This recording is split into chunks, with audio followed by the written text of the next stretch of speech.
All right, welcome into a Broncos for brunch, I guess we'll call it here. It's This is 11 the moment you've been waiting for. Oh my gosh, this is absolutely wild. This is absolutely wild. I guess serendipitous is the word I'll use, sitting here waiting at home for the maintenance guy to come check out our heaters. I'm sitting in a 50-degree house, and boy, I am sweating right now. The Denver Broncos just made one of the biggest trades in the last, honestly, one of the biggest moves in the last decade as far as a quarterback being moved. And Russell Wilson, former Seattle Seahawk, former Super Bowl champion, is now a Denver freaking Bronco. Scott, it's good to see you again in these circumstances. Yeah. So be honest with you here. Aaron Rodgers, the news comes out, and I'm like, yeah, of course. Grumpy old us by this point, and we're gonna get some new viewers in here for sure. But if this is our first time meeting Nick and Scott, I'm a cynic, and nothing good ever happens to my teams and the teams that I'm covering, the teams I'm rooting for, and I want good things to happen for this group because I'm part of this group. Green Bay Packers, yeah, naturally. I've been feeling all that great, honestly. I've got a little bit of a sinus infection, so I was laying down and I just dozed off, and my phone starts ringing, and I thought it was my alarm to go get my daughter from school. And I was like, wait a minute, it's my phone. I'm dazed. I'm like, it was Chad. He's like, you want to go live? I'm like, what? Live? He's like, you can't. I'm like, what happened? He goes, the Broncos just got Russell Wilson. I'm like, baby, I'm awake. I'm awake now. Wow. Russell Wilson. And it's ironic that all the talk was Aaron Rodgers, but for the most part, without fail, almost all of us have said, I'd rather have Russell Wilson because he's 5 years younger. It makes more sense. If I'm going to give up this much capital, I want Russell Wilson. We've said that pretty much from the beginning. Like, he's not quite at the same level of quarterback as a back-to-back MVP, but I'm not going to argue levels of elite. You've heard me say that before. You've got a 8 or 9 time Pro Bowl quarterback heading your way who's in his low to mid 30s. You got another 5, 6, 7 years of Russell Wilson. So did you have to give up a lot to get this guy? Yeah. He wasn't going to come cheap. Is it worth it? We'll see. Are you excited about it, Nick? Hell yeah, you are. After the Aaron Rodgers news came out today, I had resigned myself to despair and a cold void of reality that was quarterback purgatory. And here we are. Just a little bit later, I get the tweet from Adam Schefter. This time of year, you need to make sure you have Adam Schefter in the notifications there. When he says something, you get a ping. And I had to check the blue check mark. I had to make sure it was him 100 times. I had to check all these ones. Peter Schrager also doing it. Russell Wilson is a Denver Broncos. And we got Naj coming in here with the $50 super incredible news, brothers. Thank you so much, Naj. And just quick station identification, guys. Huddle Up Podcast here. We're a part of Mile High Huddle. Scott and I are with the Broncos for Breakfast show every Monday, Tuesday, and Thursday. But this is an emergency show. This only really happens, something this big for your favorite football team only happens maybe once a decade, maybe never. Just like that, Broncos are back in the national spotlight, from irrelevant to going to be on the tip of everybody's tongue going forward. And my God, the AFC West just became some of the most loaded, must-watch football we've seen for quarterback talent and offensive talent in general in decades. So real quick, Scott, before we have a bunch of supers come in, a bunch of people saying hello. It's so awesome, and I'm like shaking right now. I'm so excited. I need to breathe. We have news coming in about the Broncos pick. USA Today is the first one I've seen it from. But unfortunately, a trade like this means some other pieces that we've all grown to love are heading out my way to the Seattle Seahawks out here in Seattle. The Broncos are sending 3 players of note: quarterback Drew Lock, defensive lineman Shelby Harris, and former first-round tight end Noah Fant to the Seattle Seahawks, along with 2 first-round picks. That is what I have seen so far. If anybody else has any other information on that, please let me know. But that's the move so far. And honestly, that's not a bad deal, because I said it 100 times this morning, your train doesn't leave the station until you have a quarterback. Giddy up, man. The doors are closing. Broncos train is leaving the station right now. Yeah. So real quick, I'm going to post this link. We ask you all the time, like, subscribe, and share. so you can reach more Broncos fans just like you. And what I'd like you to do is I'm going to post this. I thought I had it in my clipboard. I'm going to post a link to my tweet. So if you don't mind, as it comes in, click on my the tweet I had to invite more Broncos fans in just like you, because I know everybody's going to be excited to want to talk about this. And even if you're excited in a negative way, because there's going to be people out there, there's going to be 5% of the people that are going to say, this was too much. We gave up too much. We sold the farm. And okay, well, we can have that discussion too about what it costs to come in. But, when we start talking draft capital, I'm like, 3 first rounders. We said that this morning, Nick. It's like, I don't care, because we mentioned Russell Wilson this morning. And I said, I start getting real edgy when I start hearing 3 first round picks. That starts making me a little nervous. So if we go 2 first round picks, okay, you got me. Drew Lock is part of the deal naturally. Okay. You're getting a quarterback. They're going to want a quarterback in return that's going to get a veteran. And now they can probably draft one too. They can do all the things that we talked about the Broncos doing. The Seattle Seahawks just turned into the Broncos, in a sense. Yeah. Okay, if all else fails, we'll roll with Drew Lock. Okay, or we can draft a guy at 9. We can search the free. All the things we've been talking about for 4 months with the Denver Broncos now just became applicable to them. But they also got a defensive lineman, and you notice it was a quarterback. Okay, replacement, and it was a defensive lineman. It was a tight end. Well, you've got depth in those areas. So it's not like you took away too much depth. There were some people that thought Shelby underachieved a little bit last year. He got his contract and underachieved a little bit. And Noah Fant is a good value for them. They can use his 5th-year option. So that's a good value for him. But was he an integral part? Are you taking away from your core ability to score points if you lose Noah Fant?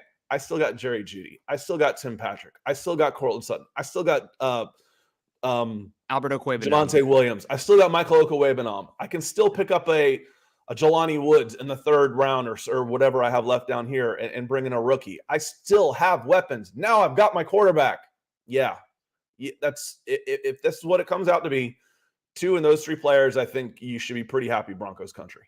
Yeah, no, this is absolutely incredible. And we got Kyle coming in, George Paton coming through for you. Congrats, man. Boy, did he ever. Russell Wilson coming in. This is incredible. Broncos are keeping Jerry Jeudy. They're keeping Patrick Surtain. They're keeping all their rookies from last year.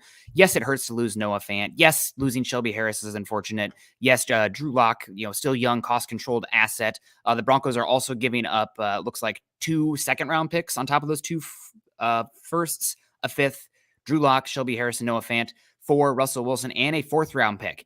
It hurts. It's costly, but again, this is, gosh, you have a chance now. And they talk about, you're losing Noah Fant, you're losing Shelby Harris.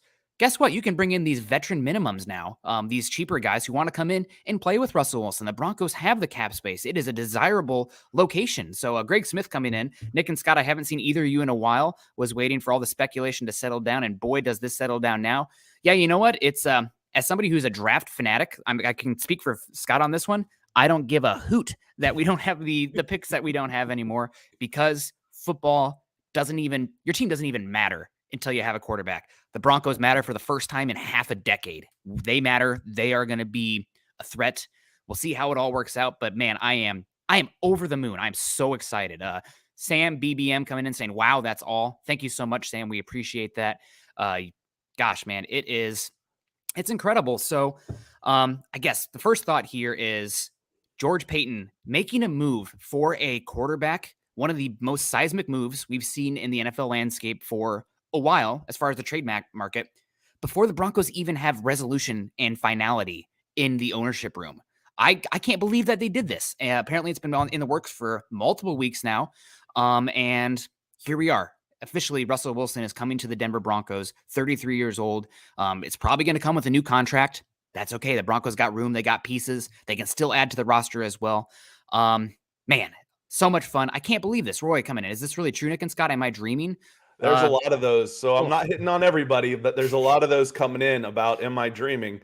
The DWI guys has Ethan, I call him our benefactor of Broncos for Breakfast, with the amazing contributions, as you can see here. helps fund the show and basically is our presenting sponsor. He's had the TFAR fund, the trade for Aaron Rodgers fund. Ethan, was it trade for Russell Wilson? What is that trade for? Trafrafwa? Was that the fund? Was that one okay too? I would imagine you're buzzing, and I imagine everybody is buzzing about this one. I know it was a lot. It was. But you know what cost you even more? Not having the quarterback. You've seen what it's cost you. It's cost you your state of mind. Broncos country is a state of being, and it's made you unhappy. Now, again, like we went through it, yes, the draft capital is big. Those are all what could be's. Well, now, for every player I don't sign and that I don't draft, if I have a second rounder, they can end up being $1 million, $1.5 million, $1.2 million. That's money I can put in a free agency. Yeah. So it's very exciting. And Ethan, can't thank you enough for all the support this morning, this afternoon. The numbers are starting to roll in. So you guys are doing your job with the tweet I posted to retweet me. If you haven't, go to Scout Kennedy and retweet, because I know you want to find more Broncos fans just like you. And so do we. We do. We want to, like I said, I'm excited for y'all for sure. Yeah, it's unbelievable. So, gosh, all the ramifications of this, we're going to have to be talking about it for a bit, but there's no doubt about it. Russell Wilson coming in is going to come with a new contract. We have Wyatt coming in. I can handle Locke and Harris, but Fant too. Two of my favorite players are gone. I'm in the 5% that hates that trade. Wyatt, I feel for you. And I guess I'm on the, I do get it. It hurts. But my God, does this help the Broncos a lot going forward? Maybe long-term it's going to hurt to lose Fant. I can tell you now, living in Seattle, I can show Shelby Harris and Drew Lock and Noah Fant all the best places, all the best hikes. Hit me up. My DMs are open, guys, if we want to go on some summer hikes. But it's incredible. The Broncos are bringing in. I love Shelby's energy. I do a lot of the video for MHH, and when he talks, I listen. He's commanding. I'm a big Shelby Harris fan, but you don't get an 8-time Pro Bowler who's still in his prime-ish without giving something up. And it's going to cost you.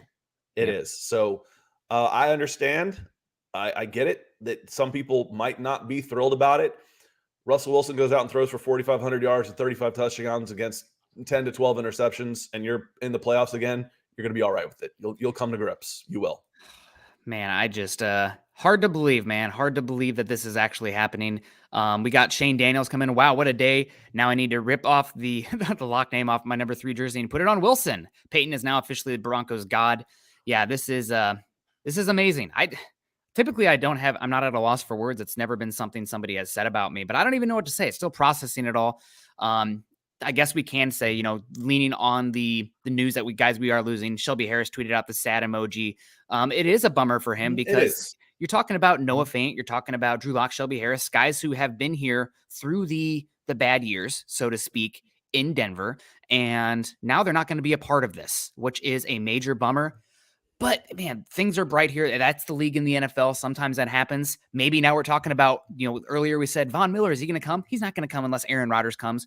The door is open. Von Miller might now come for a pay cut because he wants to be a part of what's going on in Denver. So it is a lot of fun here in Denver. And again, Russell Wilson with this, we just saw Aaron Rodgers get paid.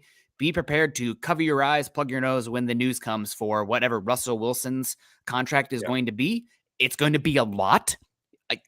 That's less than 50, so that's not bad. But it's good. I bet it's knocking on the door of 40 million. Yeah. Absolutely incredible. Man, we got the super chats flowing in here right now. I don't even know how we're going to be able to keep up with everything. You guys are helping us a heck of a lot right now. Shane Daniels came in here. Going on, Shane, and thank you for the support. This could blow up, right? There's a chance. Russell Wilson, he gets hurt, it all goes bad. And because I want to talk about Paton on this, because that's where Paton is now officially a Broncos god. Paton's job is to do what he thinks is best. And right now, I think overwhelmingly, you would say this is the right move. Overwhelmingly, there's going to be people that are unhappy. This is my favorite guy, sentimental reasons. But overwhelmingly, this is what they wanted, and you went out and got this guy. Mm-hmm. You went out and got Russell Wilson, one of the best quarterbacks in the league. That's a hit. That's a hit. Even if for some reason it doesn't work out, you don't look back at it with hindsight and say, man, this guy was terrible. No. The Nathaniel Hackett hire is a good hire on the surface. It might not work out. It's a good hire on the surface. young, energetic quarterback coach, everything we were asking for the Broncos. Yes. Does it work out? Hopefully. Yeah. But yeah, if you're grading George Paton right now on the moves he's making to this point, home run hire. Home run. Yeah. Home run, and you don't hit a home run if you don't swing for the fences. And this is a home run swing for somebody that is ready to go right now. You plug Russell Wilson into this roster, even without Noah Fant, even with the questions at right tackle, and this is a Super Bowl contending team right now. AFC West is going to be hard, no doubt about it. But that was the big thing when we talked about the quarterback market. Even last year, this team is a quarterback away. Well, you draft a rookie quarterback in 2021.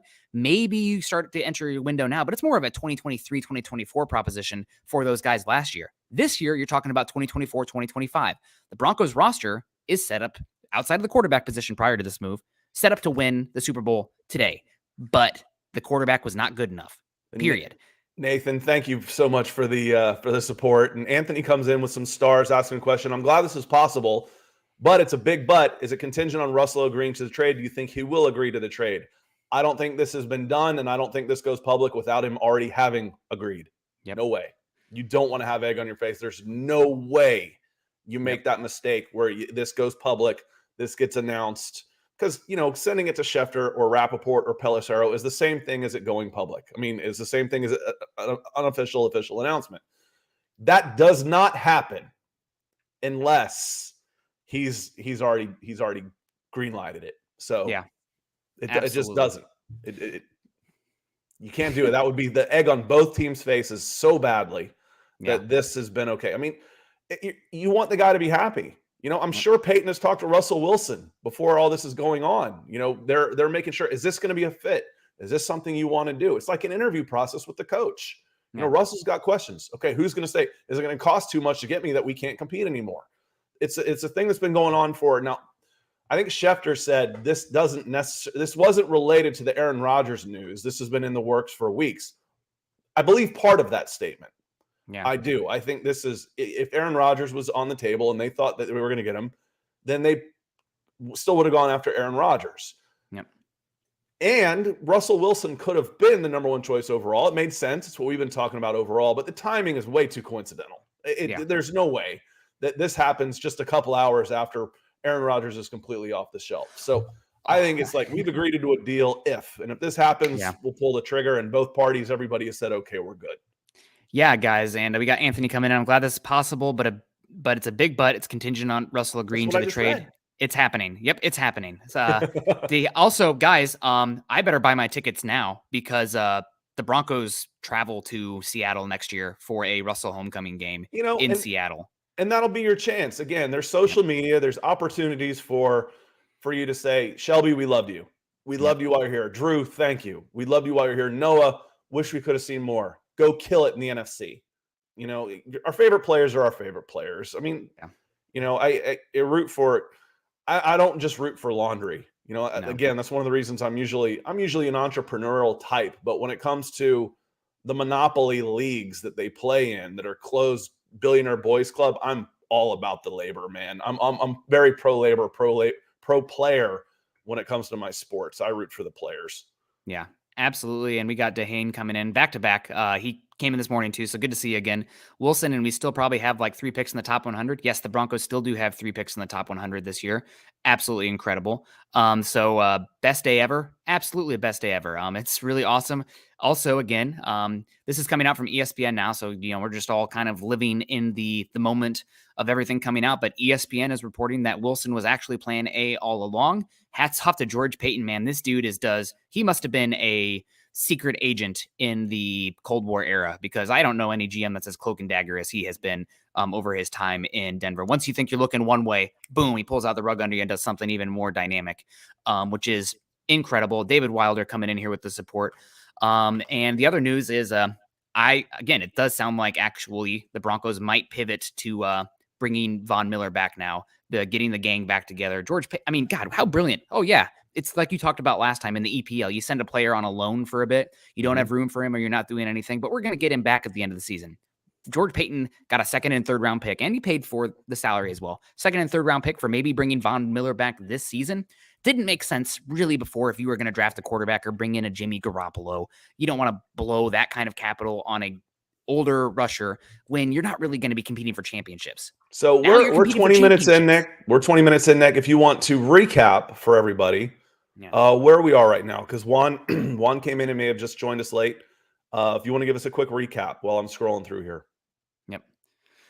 Yeah, absolutely. So the recap is the Broncos just made a move for Russell Wilson, the longtime quarterback of the Seattle Seahawks. And he is coming to Denver with a 4th round pick. Denver is sending 2 first round picks, 2 2nd round picks, and 3 players. Unfortunately, these ones do kind of sting, but it was always going to sting if you're going to make a move this monumental, seismic, landscape shifting of the entire NFL landscape.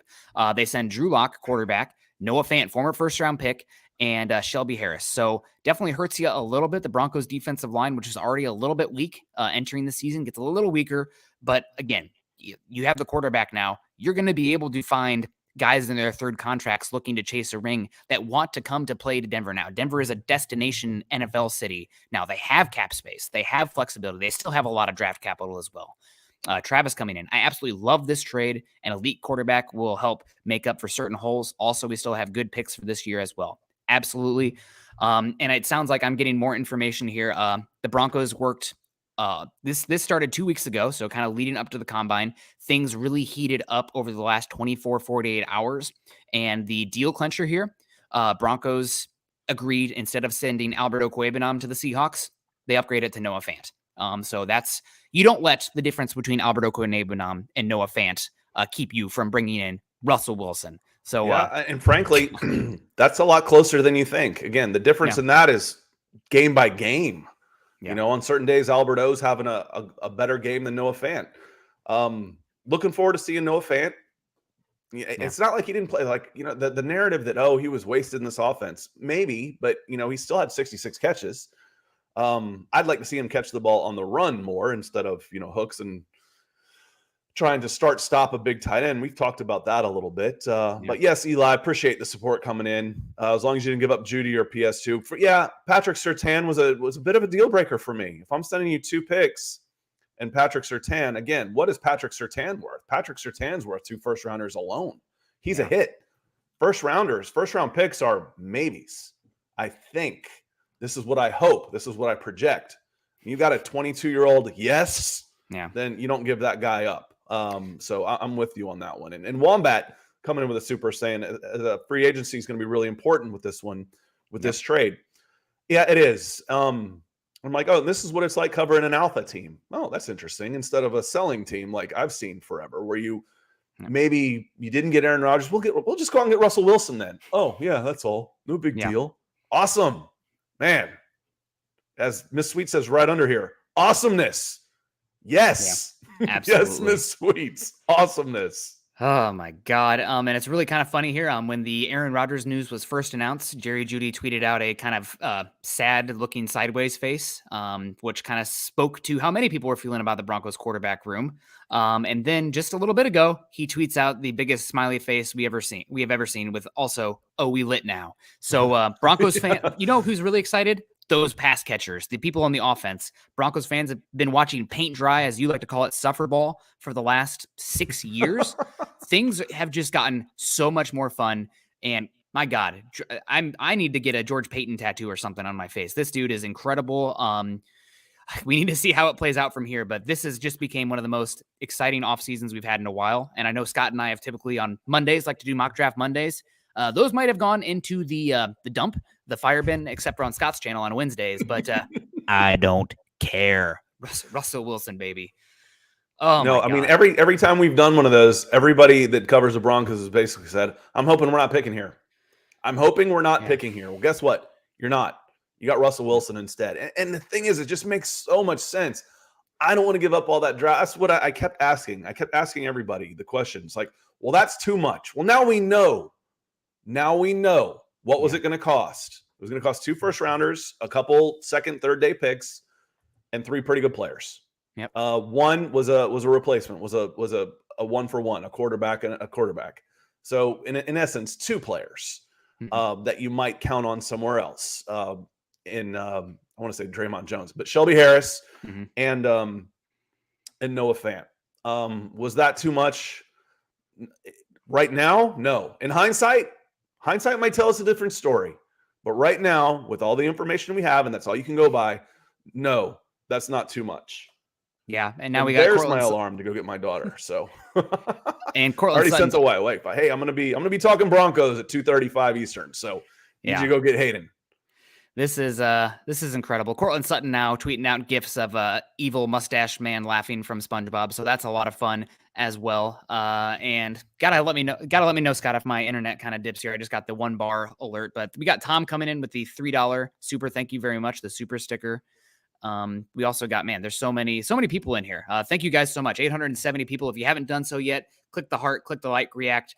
Make sure you subscribe to us on YouTube. We got Phil coming in saying, "Oh my God, I'm so glad all the drama is over." The fun drama is just getting started. The good drama. Hopefully the drama will be on the field instead of in the chat room. Drew sucks. No, he doesn't. He didn't get a chance. Yes, he did. Blah, blah, blah. God. Done.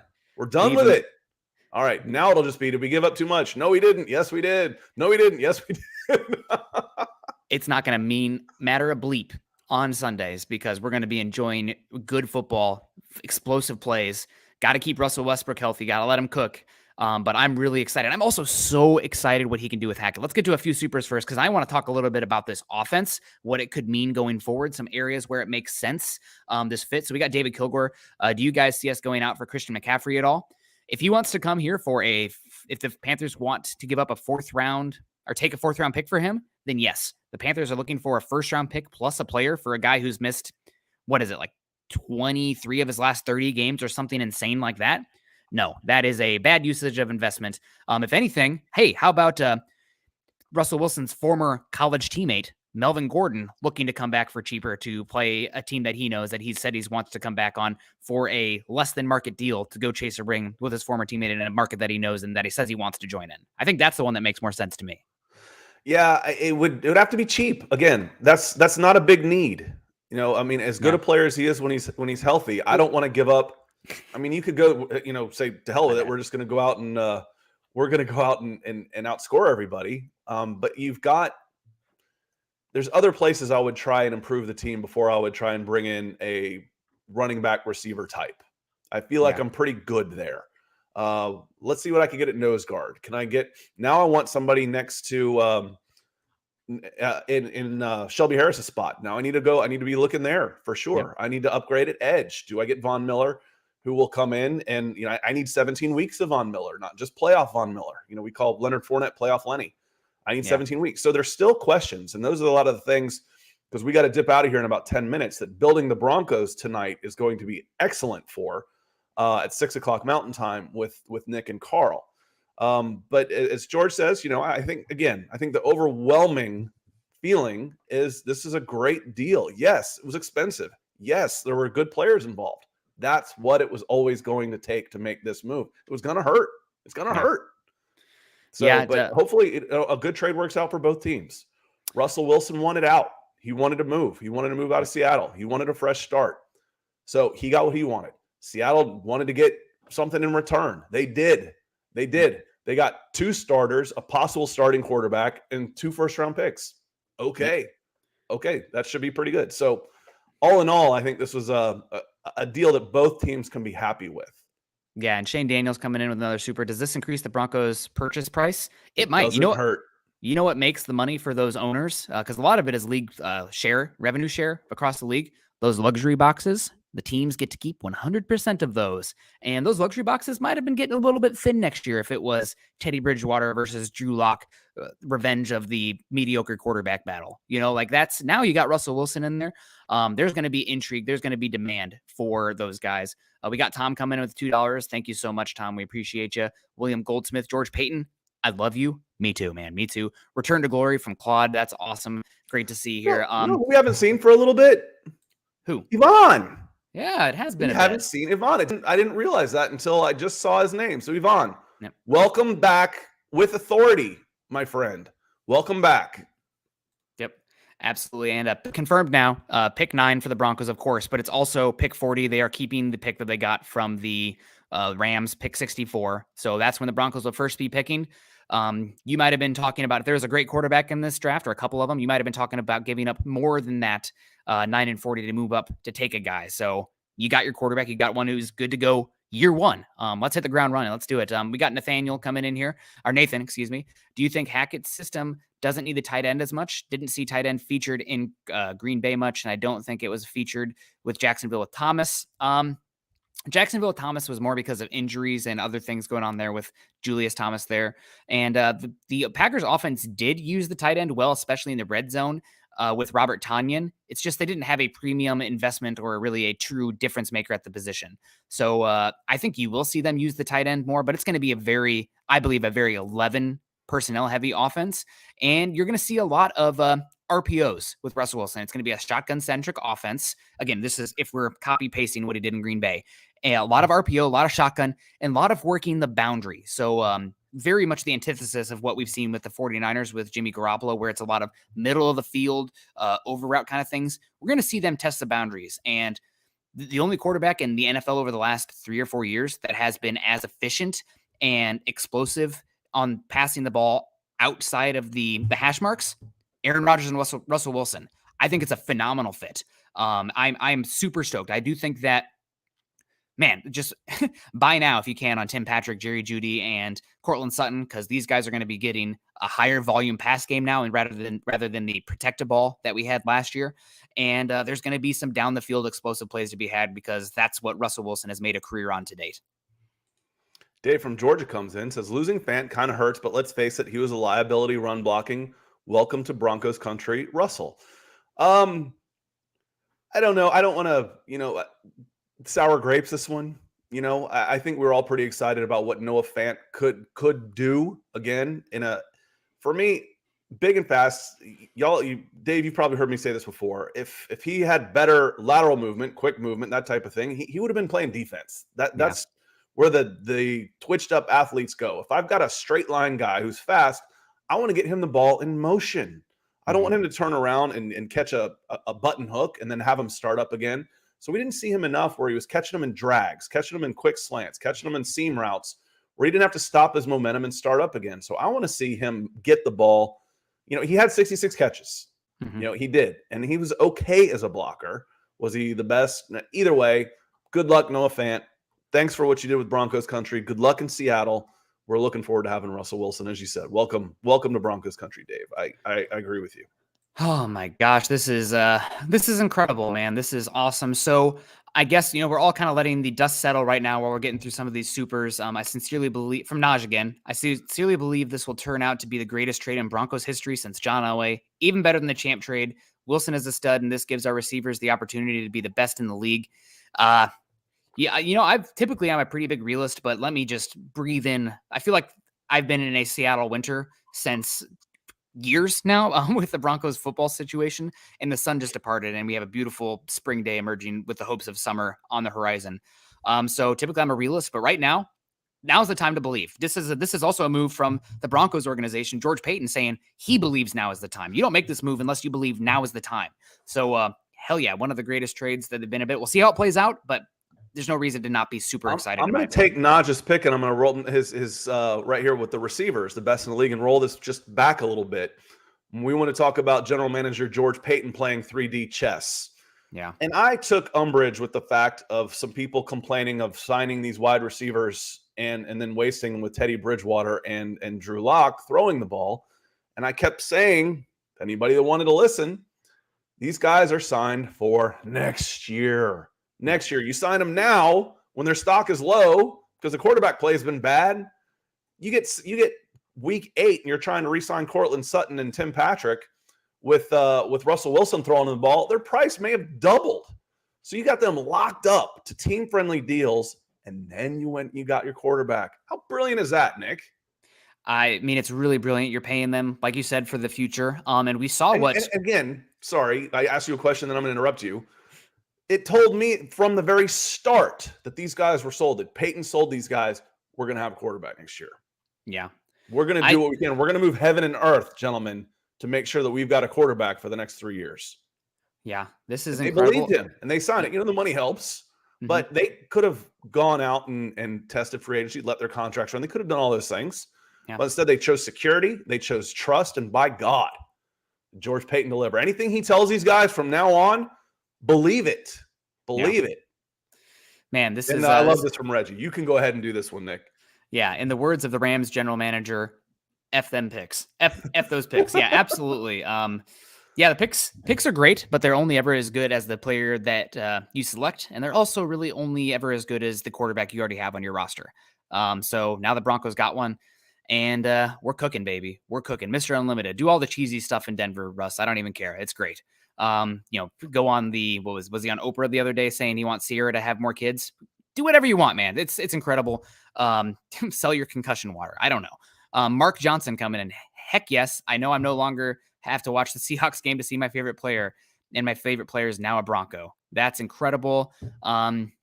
He's been one of the top 5 quarterbacks in football over the last decade, been one of the 8 best quarterbacks recently, and that's been a team that is supremely devoid of talent too. I don't think we talk enough about how bad, granted this is a Broncos show, but like that Seahawks team, especially on defense, has been horrible. They've been making head-scratching pick after head-scratching pick, trading 2 first for a box safety. I guess we really need to thank Snyder, because if they don't make that terrible trade for Jamal Adams, if they're not wasting first-round picks on Rashad Penny and LJ Collier, they're not in a position where they have to trade Russell Wilson because their roster isn't so terrible. Now they're taking their medicine, selling, I guess, high on Wilson, and starting that rebuild now. I'm shocked that it happened. It seemed like Deshaun Watson and Aaron Rodgers were always far more likely to be moved, and Russell Wilson was more of the forbidden fruit. But here we are. Russell Wilson, man, I hope you guys also, if you're getting your supers in, we have a star goal at the end of every month. So if you're getting those stars in, you get it. Then if you win the raffle, you get a chance at a jersey. I know who the jersey's going to be, Scott. I know damn well who the jersey is going to be for whoever wins this the raffle this month. Well, and if you've got your 3 jersey now, as Ethan comes in, DWI guy says in with another generous super chat. Hopefully, jersey number 3 isn't taken. Yeah. I think it's open. Yeah. I think it's taken now. It's taken by Russell Wilson. If you've already got one, you might be able to just peel the name off the back of it and just wear your 3, and you're good to go. 3 is my number. So, I'm a fan already. 3 is definitely my number. We won't get into it now with 1,000 people watching, but yeah, that's my number 2. Yeah, no, it's a good number. He wore 16 at Wisconsin, I believe. So who knows what he'll go with? Maybe Vaughn will come back with 40 and Russell Wilson at 16. But doesn't matter to me. I don't care one bit. It's going to be a lot of fun. We got Jesse coming in saying, let's go. I think he shares the sentiment that everyone has right now. I'm going to name my firstborn son George Paton. I think my dog Summit. I think he's just going to go by George Paton from now on. God bless. Slayer 22 coming in saying, thank God the Broncos have a quarterback again. Yes, it's awesome. Again, losing Fant, my Iowa Hawkeye blood. Everyone drank. I mentioned the Hawkeyes. A little bit sad to see that happen, but doesn't matter. It doesn't matter because you got a heck of a quarterback now. Tom coming in saying we didn't give up PS2 or Judy, and I'd rather have 7 years of Russell Wilson than 2 to 3 years of Rodgers. Love the deal. Make the Broncos great again. Broncos were just made great again, and this is a great point here from Tom as well. If you could have gotten Rodgers, and people always ask, Nick, which one would you prefer? Whichever one you can get here first is the guy that I want. I don't care which one between Russell or Rodgers, because I always thought it was such a long shot for it happening. So whichever ones can get here first, amen. Sign me up. But you're absolutely right. 7 to 8 years of Rodgers versus 2 to 3 years of Rodgers, and 7 years of Russell Wilson versus 2 to 3 years of Rodgers. And also, I'm a firm believer that your best chance to win the Super Bowl is to repeatedly knock on the door. And with Wilson, you're going to have more dice rolls, so to speak, year after year, where you get a ticket to the dance and then anything can happen. The AFC is an absolute cluster, of a gauntlet now with quarterback play. I mean, it just got that much more difficult in the entire AFC, but you have a chance now with a quarterback like that. You go into any game saying, we could win this one when you have a quarterback of Russell Wilson's ability. And we have not had that since, honest to God, 2014. So you have a chance now for the next 7 years to be a legitimate contender. And it's amazing, man. The sun just broke out in the Mile High, no doubt. Yeah, in hindsight, we're going to look and say, how come there was so much Aaron Rodgers talk and not enough Russell Wilson talk? Because we spent probably 10 times as much time talking about Rodgers. And, some of the keys were there. You went and hired a Green Bay coach.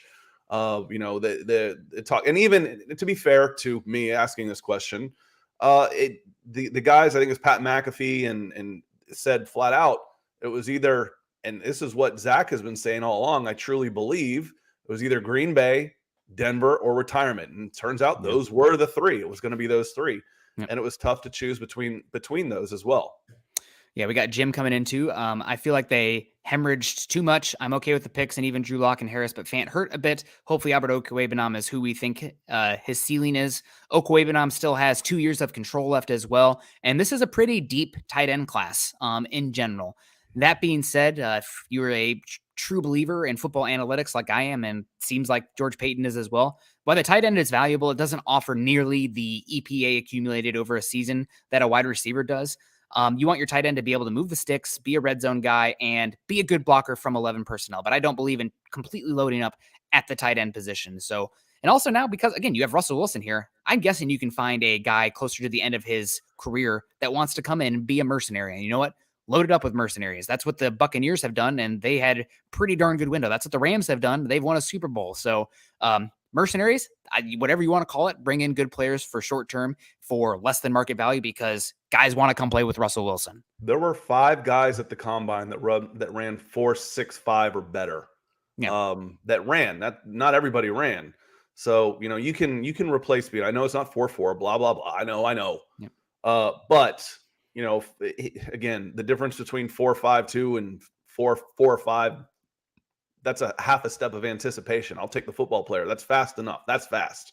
Yeah. Casey Nickel coming in. Let's go, baby. Let's go. Life back in Broncos country.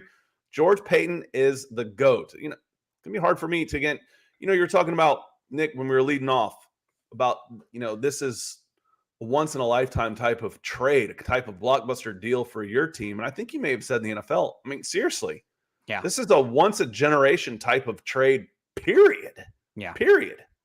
What else compares to this where this one, it's been a long time, was Drew Brees, when he went from San Diego was it that, I don't think there was that much involved. Tom Brady to Tampa Bay. The Falcons got a haul.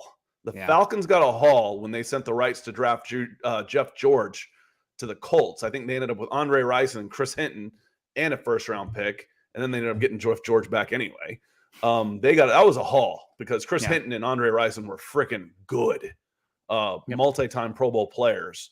But 3 second-round picks for Sam Darnold to move up.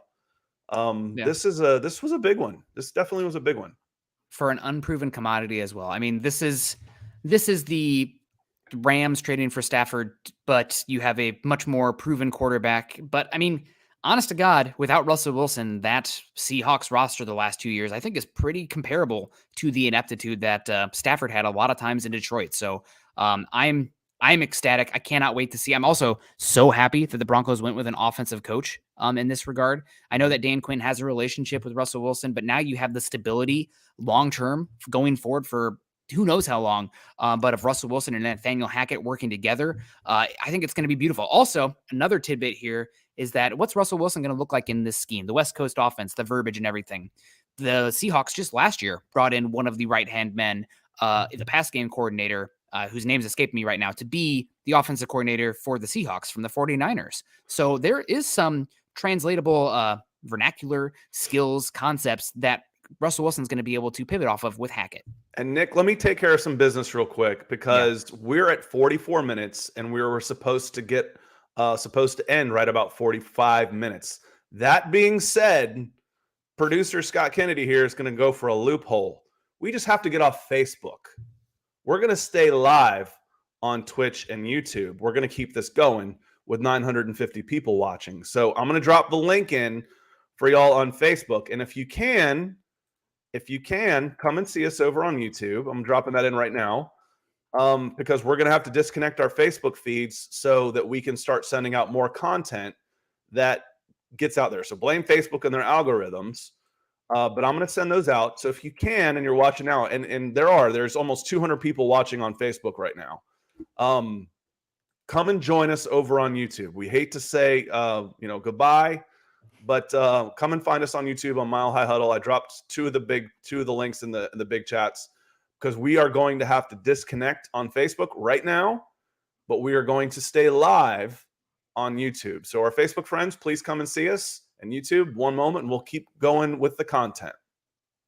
Yeah, absolutely. So are you disconnecting those there? I am. Okay. Well, guys, while that is happening, I guess we will recap what the deal was for you guys joining us late. Thank you, everybody who's joined us, and Facebook folks. Make sure you're following us at Mile High Huddle, both the Mile High Huddle or Facebook.com/Mile High Huddle and Facebook.com/Mile High Huddle Pod. We're still going to be going live on Twitch, YouTube, and Twitter. So we're keeping it going there. There's still one more Facebook group. Are we allowed to keep that one up there, or do we got to move that one? I'm going to just be safe and take all of them off there. Absolutely. Well, sorry, Facebook folks.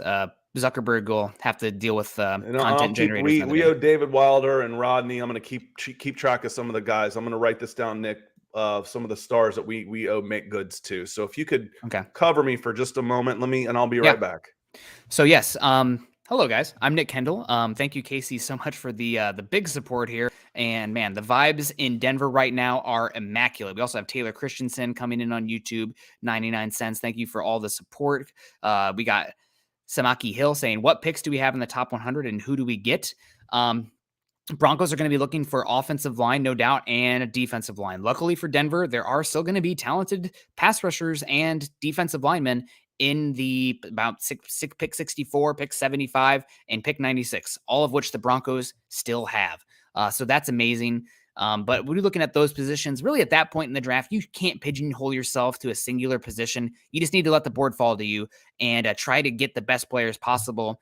So that way, maybe those guys become starters and you can attack free agency later on to get the fill in the blanks for the roster going forward. Also got Tommy Simmers coming in here. Harris, Locke, and Fant. I couldn't have packaged a deal I wanted more. Let's get this offense unlocked. I see what you did there. I think that's a little tongue in cheek with the offense being unlocked.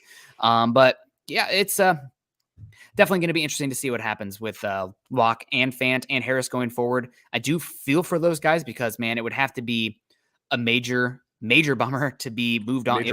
Major bummer to move on to a team that's obviously tanking / rebuilding next year in the Seahawks when things are just getting started now. The party's just getting started in Denver, but that's football, man. Sometimes that happens, and you're mercenary. And Dahan, here's a little unknown fact for you, maybe known if you're crazy like me, but Evan Ingram, I've got this all mixed up. Evan Ingram went to high school real close to me. He went to Centennial, but that's a Malik Willis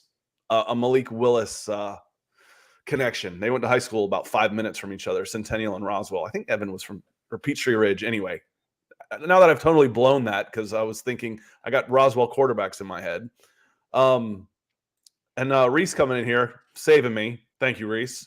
From Facebook. Hopefully you've made your way over to YouTube. Saying, oh my God, I just saw what we gave up. This was a steal. What a steal it was, but hopefully value. I mean, You want luxury, you want premium, you're going to pay a premium price. And 2 first-round picks plus some others and change, plus 2 starters and a potential starter quarterback, cost-controlled, young guy with talent. It was expensive. It was, but worth it. Worth it. Real quick, there's an old joke says, why are divorces so expensive? And the answer is because they're worth it. I told that to my mother-in-law who was getting divorced, and it was too soon. And then I told her like 6 months later, and she like laughed her ass off. So it's all about the timing, folks. It is all about the timing. Yeah, it's all about the timing. Really fun to see what happens here. The Broncos also clear up about almost $10 million in cap space with the move as well. Again, we'd expect. No, they didn't. I'm looking at. I just got information prior to a Russell Wilson contract. Exactly. Yeah, that's a big caveat, but still, it's the reality. And also, we have information here from Albert Breer, tweeted 8 minutes ago, that Russell Wilson never pushed for a trade over the last month, instead choosing to let the situation itself unfold. Seahawks did the work for him, although Denver was always his first choice from the beginning of this offseason. So he wanted to come to Denver. It worked out, and you touched on it earlier, Scott. The Broncos paying Cortland Sutton and Tim Patrick instead of letting those guys hit the market. That wasn't about making the situation for the current quarterbacks there. That was about building a situation that a quarterback would come in the future and want to be a part of. Here we are, Russell Wilson, Denver Broncos.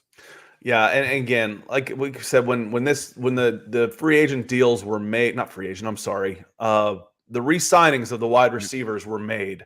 That was a make for the future. I mean, that was for getting Tim Patrick and Cortland Sutton to re-sign. It's like, what do you need receivers for if you're not going to use them? Because you're not always going to be in this situation. And like I said, I would have been real interested to be in the recruiting pitch, because getting a guy to re-sign, there's a pitch. Because I guarantee you, there were guarantees made about upgrading the quarterback position. Like, listen, I don't want to. Wide receivers don't want to be here just to block. We want to get out there and we want to make big plays. That's what they want to do. They're going to get their chance now.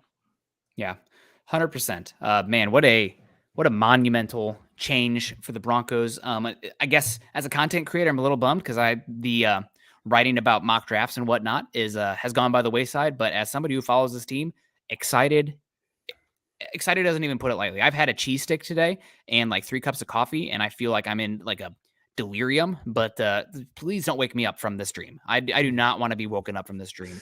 I told you at the top, Chad woke me up with this dream. Like I said, I wasn't feeling that great, and I laid down, I dozed off. Wait, what? Live? Now? Wilson? Yes. Who? Yes. I'm awake. Better than a strong cup of cappuccino. God, it's a direct IV. We got Jim coming in. Nick, what website to use for football analytics? Pro Football Focus, Football Outsiders, Sports Reference. There's RBDSM. RBDSM is a good one as well. So, I want to look out for those ones as a possibility websites. I have some other links as well. Hit me up on Twitter, and we can talk about that later. They're all bookmarks, so those are the ones I checked. Joseph Malinowski. Still, Aaron Rodgers is a big winner today. $50 million a year. Yeah. He apparently is.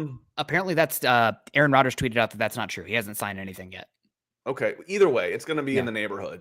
You know, he's going to get paid for sure. I'm curious though, living with a team that reached a peak of almost winning a Super Bowl, and then has been a steady decline since, as they kept pouring money into a quarterback as the rest of the team started to deteriorate around them.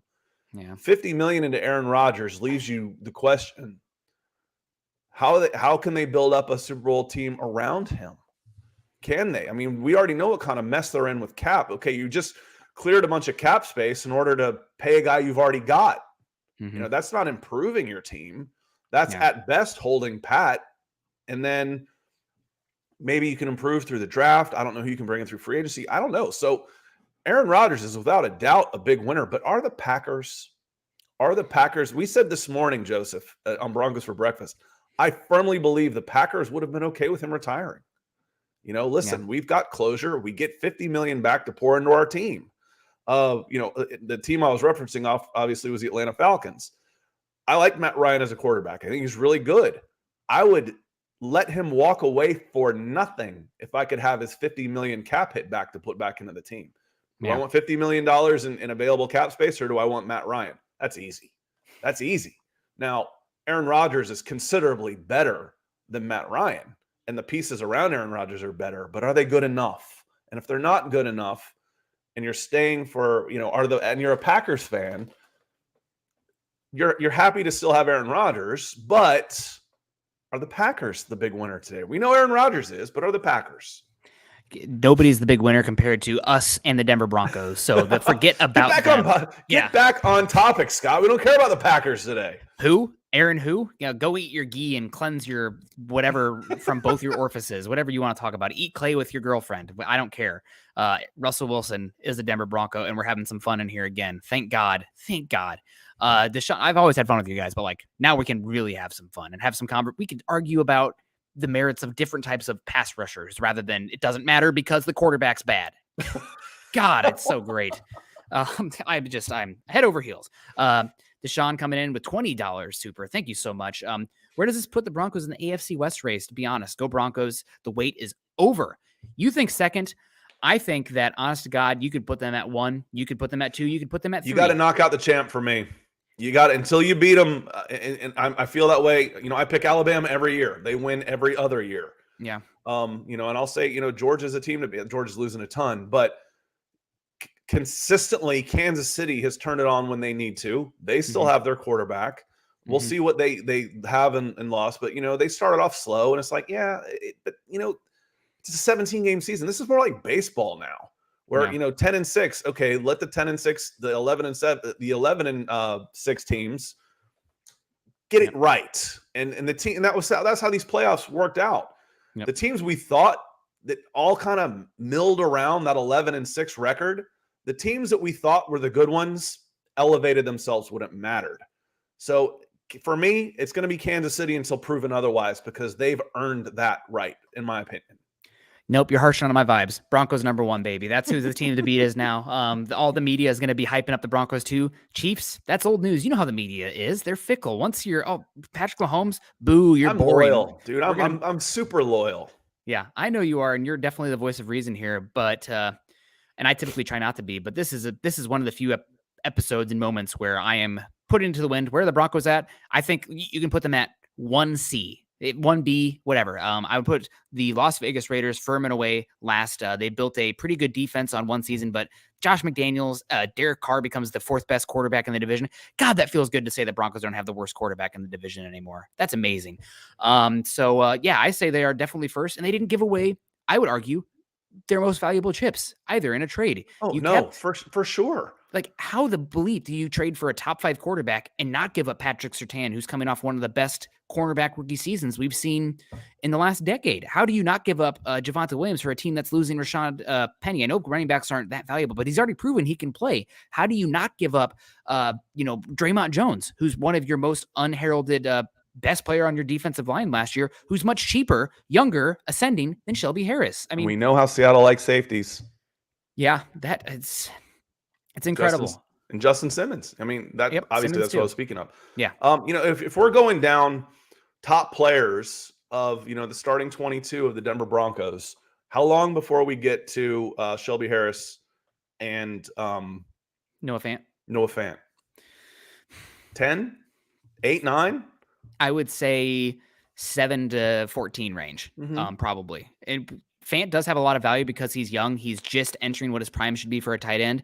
Given what we've seen with the tight end franchise tag, you probably have 3 years of control left too, which is valuable. But for offensive skill player, he's last for me. I would put him above the running back position based on pass catching. But yes. As far as who's easier to replace, Noah Fant or Javonte Williams? I can get a Noah Fant for what I've gotten out of him in the past. Let's not talk about what he could be. Let's talk about what he is. What he is a possession-based tight end who's averaging 11 yards per reception. Yeah. I can replace that. In fact, I've already got one of those. An Okowebenam. Yeah. I might disagree a little bit on the running back, but it's all freaking roses. I don't care. Like, it's whatever. Again, Javonte Williams is one of your best players. I don't think you get to 5 without mentioning the name Javonte Williams. I'm not talking about positional value, etc. I'm saying, who is your best damn player? Javonte Williams is in that mix. I'm thinking about value. I'm always thinking about value. What guy's going to make more money on the open market? I think it'll probably. I think about who's harder to replace. Noah Fant or Javonte Williams? Because a badass running back in his second year is still pretty tough to beat. Either way, it doesn't matter because you're trained to leave the station. You got Javonte Williams. Absolutely. Soren coming in here. Thank you very much for the $5 super. Amazing. Now let's go all out and get Miller and Chandler Jones and repeat the 2015 season. Any thoughts? Is it possible? You might be a little bit overkill there on the edge rushing position. As much as that pains me to say, because you still have a hole at right tackle. You have another hole on the interior defensive line. McTelvin Ajim, where are you at, buddy? Time to step up. This is your shot. You have holes at the linebacker spot. You have a hole at the nickel cornerback spot as well. So I don't know if you are definitely bringing in both those guys, but I really think Von Miller is going to want to be a part of the vibes here. I really do. I think before, maybe if you're talking about having to draft a quarterback here or bring in a Marcus Mariota, you're talking about paying big money for a pass rusher, not getting any sort of in or a value signing for a difference maker at the pass rushing spot. I really think you're not going to obviously get Von Miller for league minimum, but I think you might be able to save $2 million per year against what he would get on the open market, which matters over the long term. That could be the difference between the right tackle you want. That could be the difference between bringing Josie Jewell back or Bryce Callahan. So heck yes, I'm really hoping now bring Von Miller back, man. Let's just get the whole gang. Let's get the vibes in Denver immaculate as possible. James Hyatt coming in with a super said, now draft Trey McBride, the tight end. Fant is a memory. Third round. I think Trey probably goes about third round. I like Trey in Colorado State, the local kids. I don't know if Colorado and Denver is as focused on Colorado and Colorado State guys as we are here in Georgia and the SEC guys. But yeah, we like our local kids to move up like that. And Trey McBride is a hell of a pass catcher. I really like him. I liked him at the Senior Bowl. He did not run at the combine, but he was 6'4", 246, gigantic hands, like baseball glove mitts, 10 and an eighth. 18 reps, 33-inch vert, 117, so almost a 10-foot broad jump. Yeah, he's a good one. I do like him, and I don't think it would take a first or second. I think he'll be available. And the Broncos pick, if you want to go tight end, you can. I think you could. Yeah, Trey McBride, if he's there at 64, that's about where I would start to sniff him as well. He's not a dynamic athlete as a separator, which I think at the tight end spot is really, really important, given how many over routes you see from those guys. I mean, you're trying to foot race linebackers. Look who it is. This. Broncos first in the draft. It's been a bit, man. It has been a while. Yeah, vibes are immaculate. Yes. Welcome back with a super sticker. And I think we're going to need to go positive again with we need to go back to the Broncos 17-0. Yeah. So you told us your name and it's been a while and I apologize. I've forgotten because you did tell us your name, but I think you're going to need to go Broncos 17-0. And for all y'all that made your way over for Facebook, and I know some of you did, I've seen in the comments, hit that subscribe button on YouTube.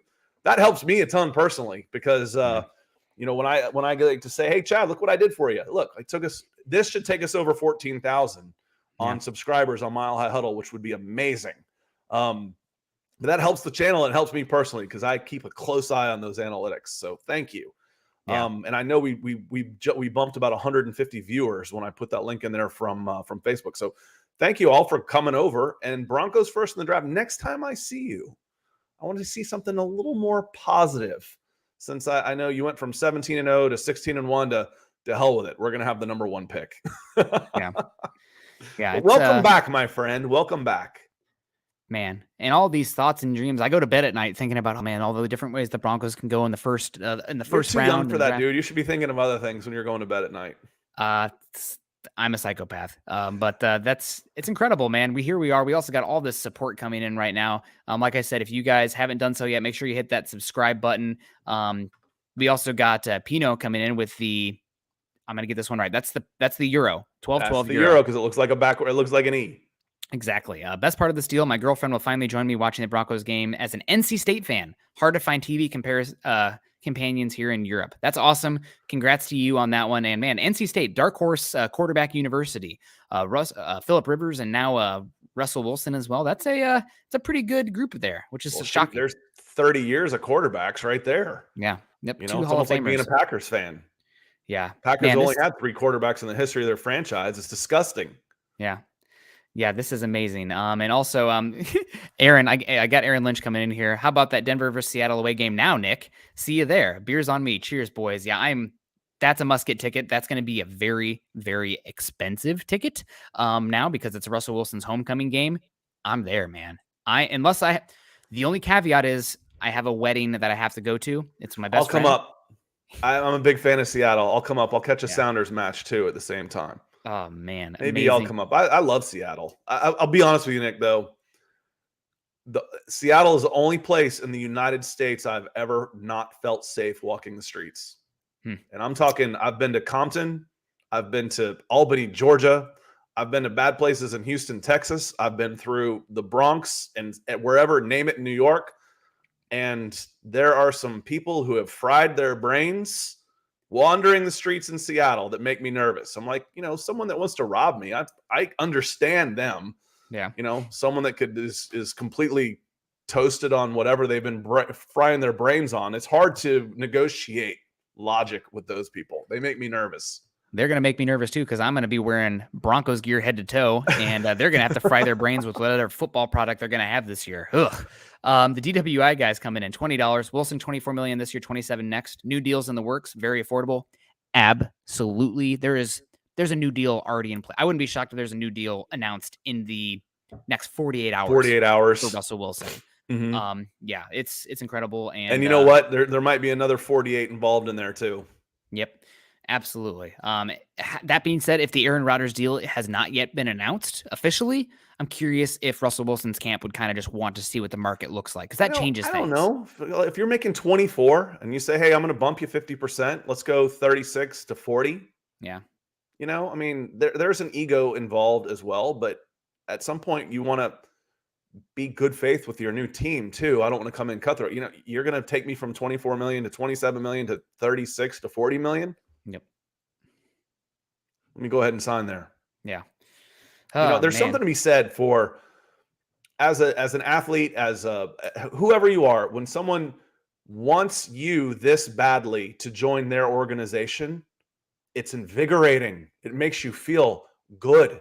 You know, you talk about it in recruiting all the time. They made me feel wanted. They made me feel special. Man, you know, I asked my good friend's a big Seattle fan. And I told this on Broncos for breakfast. Let me know. What do you think about Russell Wilson? Is he gone? He's like, you know what? As great as he's been, it's time for a change. And so I think Seattle Seahawks fans have resigned themselves to that. Russell Wilson had obviously resigned himself for that. And it's going to be invigorating for him to come. This excitement of everything Broncos country. Seattle's a good fan base, but it's not all in like Denver Broncos are. We mentioned this morning, there's probably more Broncos fans in LA than there are Rams fans. There's probably more Raiders fans in LA too, definitely. Having a big orange city that is all an NFL team like this. I mean, I know there's Rockies, I know there's Avalanche, but I know there's Nuggets, but there's not like this, not like the NFL, not like the Denver Broncos. He's going to be psyched. Yeah, and you know who is psyched? The NFL. The Broncos are a flagship team. There's about the sale that's about to go down. And you know what really helps the sale? Having a quarterback with those luxury suites going to be filled. There's going to be people banging down the gates at Mile High to get into the games to watch Russell Wilson play quarterback for the Broncos. So, man, I'm so excited. Jasmine says it too. Thank God. The football gods, you know, whatever gods you pray to, or none. I don't know. The universe.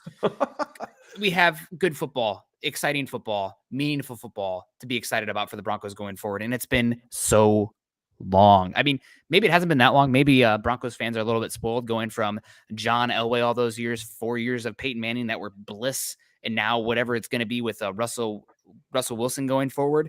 But my God, those last 6 years, they were dark. But Russell Wilson's a Bronco. I mean, that's I think I died. Did I get hit by a car this morning on my quick dog walk? This is fake. I was in the pit of despair with Aaron Rodgers news being like despair. I mean, no. I was really ready for Jimmy Garoppolo trading multiple day 2 picks, giving him a contract versus Drew Lock, and then a day 2 pick at the quarterback position, and being like, let's hope this works. No, man, this works. This is beyond works. And Jasmine, welcome. Appreciate you being here for sure. Feels like the first time here.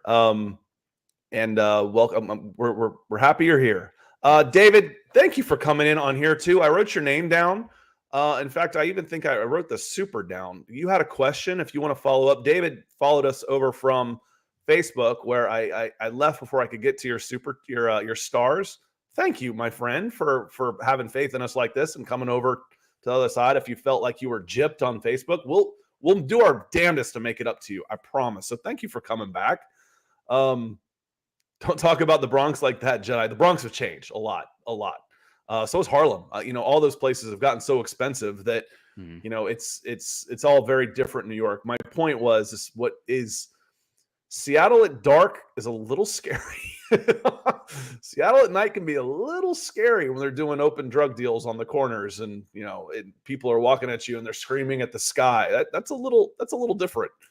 Yeah. It's I live in the northern Seattle neighborhoods. I probably shouldn't give anybody my address, but where I'm at, I feel pretty safe normally. But I also walk a big dog, and I'm a taller individual. So keep my wits about me. Well, and James said, and when I heard myself say it, I realized just how true it is. They just turned into the Denver Broncos at the quarterback situation. Mm-hmm. And all the things that we've been hashing about, and oh no, what Nick was just saying, I'd already resigned myself to the fact that, oh God, we're going to have this guy and maybe we can make it work.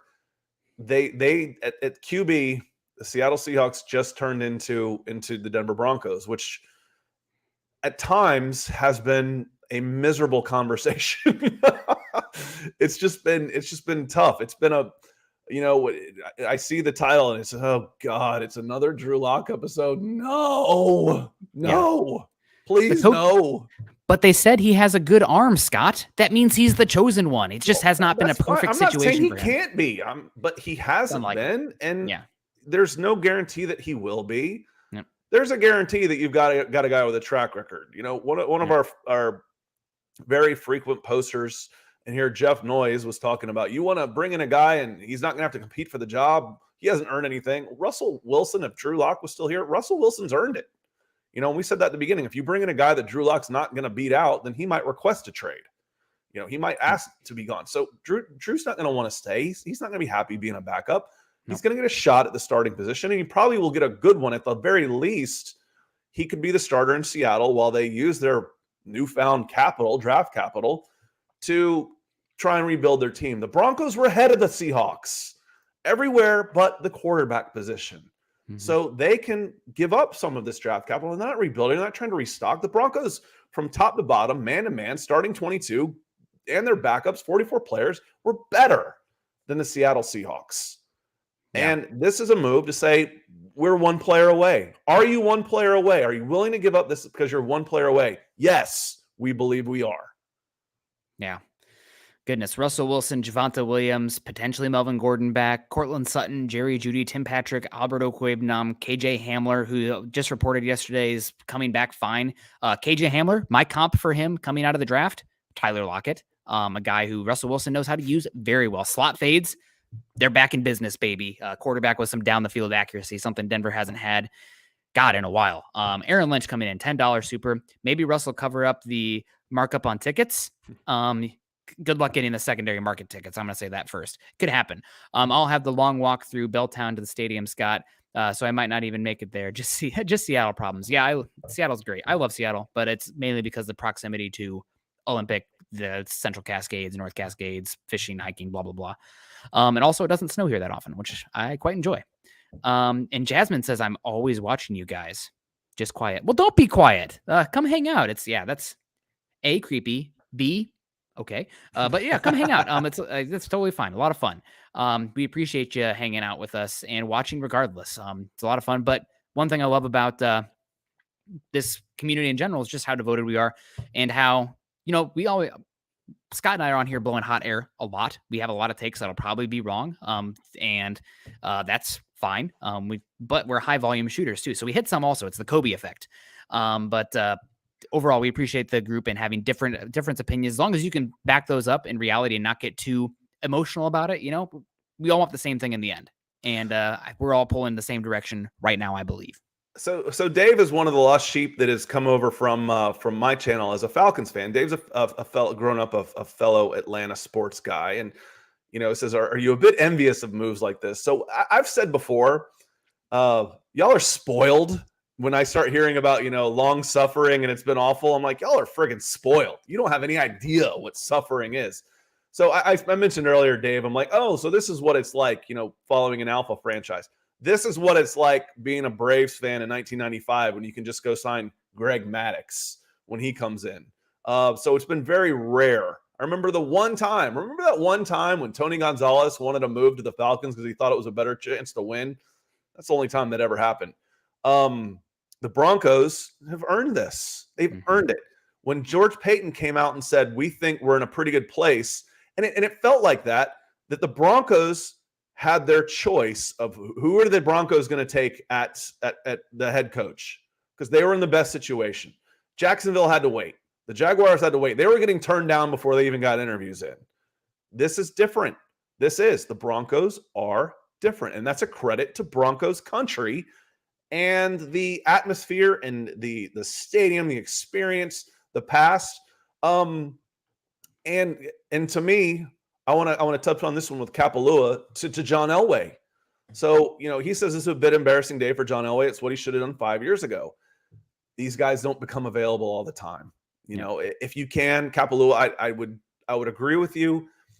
If if I'm looking at this, I'd say what they should have done was taken Josh Allen. But trying to make a trade for a quarterback of this caliber, it doesn't happen very often. They don't become available very often. Yep. That this was able to get done is a credit to George Paton. For me, that's not necessarily a slight to John Elway. If I was going to get on John Elway, I might say, you screwed up with your drafting of quarterbacks. Yeah. Who doesn't? That happens, but don't double down on a mistake. And if you make a mistake, correct it. Don't double down by saying, okay, we're going to give this guy one more year, et cetera, et cetera. Don't be afraid to correct a mistake. I've got a lot of admiration for what they did in Arizona Cardinals after they drafted Josh Rosen and said, hey, this isn't going to work. After 1 year, that takes some cojones. After trading up, also the year prior. I'm not going to I wouldn't throw this down on John Elway. I would say John Elway is a big reason why you're able to do this for what he's helped build the Broncos into.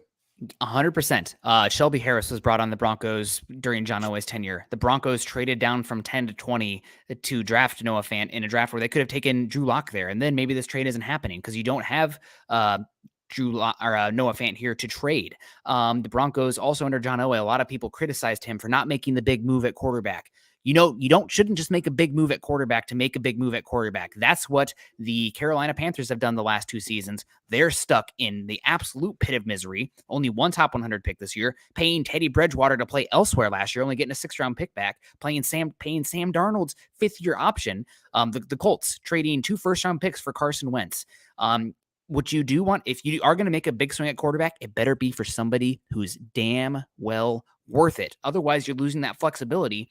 If the Broncos, go out there and bring in a Wentz last season or something like that, this trade isn't possible. So it's much more important to accumulate assets, wade waters, and even if you're going cheap year by year at the quarterback for a bit, you made yourself in position where you could strike. And the Broncos just struck, man. I applaud them. And you don't do that without what Elway did. That's a big part of the puzzle here, setting them up to be in this position. Peyton said it when he came in, this Broncos roster, they have a lot of young pieces. They have a lot of draft capital. The cap is in a really good situation as well. Kudos to John Elway, handing me a very healthy roster. We don't have the quarterback. We're hunting. Well, George Paton just got his big game. Russell Wilson coming in. You had to have the ability to make that. And yep. So, yes, I'd say thank you, John Elway, for this trade being possible. Mr. Stu Meat coming in. Welcome in. So hoping Russ becomes the first starting QB to win a championship with a team he defeated in a Super Bowl. Great show, gang. Aloha. I love that word. Yep. When you're first seeing, when you're passing somebody, that you're at the park or something, you're like, hello, goodbye. Aloha, just works. That is kind of cool. The first starting QB to win a championship with a team he defeated in a Super Bowl. That would make up for it, right? If Tom Brady were to come to Atlanta, I could forgive 28-3 if he made up for it. That's a very cool sentiment. Antonio Jones, sorry, I didn't mean to step on that one. I like this one. Okay, I'm just waking up. Did we really get Wilson? What did we give up? We've been going at it 80 minutes. You want to do a quick recap again, Nick? Yeah, I think we should just roll all the way until building the Broncos tonight. Our draft show's just got a lot more deep dive, but that's okay with me. Just waking up. Good to see Antonio Jones. You're climbing out of sleep. Broncos country is climbing out of its 6-year slumber as well. The Broncos, they paid a good price for Russell Wilson, but it's not the worst in the world. So you're giving up number 9 this year, number 40 this year, so a 1st and 2nd this year. Your 2023 1st and 2nd, which by all accounts is probably going to be a later pick when you have Russell Wilson in this infrastructure already in place. A 5th-round pick this year. And the ones that hurt probably is the most for me, Noah Fant. Losing him, that's going to sting a bit, but you have Albert Okwuegbunam in place, so we'll see. Shelby Harris, the defensive line now becomes a point of emphasis this offseason. And Drew Lock heading over to Seattle for Russell Wilson and a 4th-round pick because, George Paton, he says he wants to have 10 picks every draft class. Well, I think we're at 9 now. So maybe another move is on the way where you could trade back and get around. But that's why you want this extra capital. And also, man, beautiful. Thank you for that Von Miller trade. That's what you do, man. Your window. Von Miller. George Paton didn't get sidetracked by the beating the I guess it was the Broncos were probably right around 500, right above 500. He said, you know what, I've seen enough. This team probably isn't winning a Super Bowl. Von Miller, we love you. We're going to pay for you to go to LA, a team that you want to go to and play for in a city you love. And we're going to get a second and third round pick. And we're going to commit to our direction. We're going to be young. We're not going to fully say it, but we're going to stockpile and make ourselves flexible and a team that is a viable quarterback away contender this year. We're going to pay Sutton and Tim Patrick at the same time. And here we are today. Russell Wilson's coming to Denver. Man. Like I said, I mean, it all made sense at the time. Yeah. You know, we're going to lock these guys up. What does this say to me? It says to me that they're getting a quarterback next year. We could roll it back and find that somewhere, but it makes sense. And it's so nice when they're making moves that are, sometimes the obvious is okay. It's obvious. The obvious is okay to make those moves. Tom coming in says defensive line is now the focus. Go grab me a nose tackle that can stop the run, edge that can get after the quarterback. The draft priorities are pretty much the same, right, Nick? I mean, besides the fact that yesterday we knocked Malik Willis. Yeah. But to me, that I still didn't feel good about that pick. There's so many questions around Malik Willis. I didn't feel good about that pick. I'd still feel much better about edge, big man in the middle. John Ridgeway. How about a John Ridgeway right there at that spot when you're at the 330-pound nose guard from Arkansas that should be available in that spot would be a very nice fit. One of the edge guys that has a question mark next to him is Majai Sanders from Cincinnati, who's twitched up and really good, but he's 230 pounds. He's going to fall because of that. Sam Williams. He's not going to fall that far. The off-field stuff, it sounds like he'll probably fall to the he's not really good in the run game right now, and I think he's going to go late round 2 to mid round 3. Yeah, which is right around if you take him and you've got to cut him, and you take him in mid round 3 and you got to cut him for personal reasons, okay. If not, you got a top 15 talent. Yep. So is it Amari Barno? From Virginia Tech. Virginia Tech. Did I pronounce his name right? I think so. Yep. He didn't show that great at the Senior Bowl. He got handled pretty well. And then, however, let me go at edge here. If you're going to miss on a guy, Amari Barno, 6'5", 246 pounds with a 4.3, 640 and a 4.45 shuttle and an almost 11-foot broad jump. The guy is athlete extraordinaire. Yep. Okay, I can work with that in the third round. I don't want to use a 9 on him just because he was a combine freak. I'll draft him in the third because he's a combine freak. Yeah. So, and then maybe a right tackle, if one falls to me. So I think a lot of the priorities are still the same. It's just now you got your quarterback, and I don't have the higher picks, but I just use my 9. I use my 9 on a quarterback. I use it on Russell Wilson. Yep. And the big thing on Russell Wilson too. That's good. Fine. Yes, I'm happy about that. Thank God, because otherwise it would have been, it's the mystery box, right? You can either have Russell Wilson or you can draft the potential quarterback X here. Oh, we should take Russell Wilson. But no, the mystery box could be anything. Could be even Russell Wilson. You know how badly we need a quarterback like that. The big thing with me in the draft going forward is historically any pick that's after the top 50, you should not be depending on a lick their rookie season. Those are more about what they can do down the line. So really just trust your board, take the best guys available. And you need to come out of free agency where you feel comfortable not spending a single draft pick on pretend you don't even have a draft, right? Like you need to come out of free agency where you feel that comfortable with your 22, you're too deep, and then let the board fall to you so you can maximize the value there in those rounds. We got Flazify coming in. Flazify. That's Flazify. Definitely a new name because I just like saying Flazify. Gazoon tight. Flazify coming in. So glad Noah Fant got traded. Guy just needs a fresh start. Albert Okwuegbunam has as much upside. Albert's going to have to work on his blocking some, and he's going to have to work on his ability to separate horizontally. But he's definitely got a lot of upside, and he has as many years of control left as Noah Fant. So big opportunity for him. Maybe he's going to be everybody's fantasy darling. No doubt about that, given the volume there, but it'll be interesting.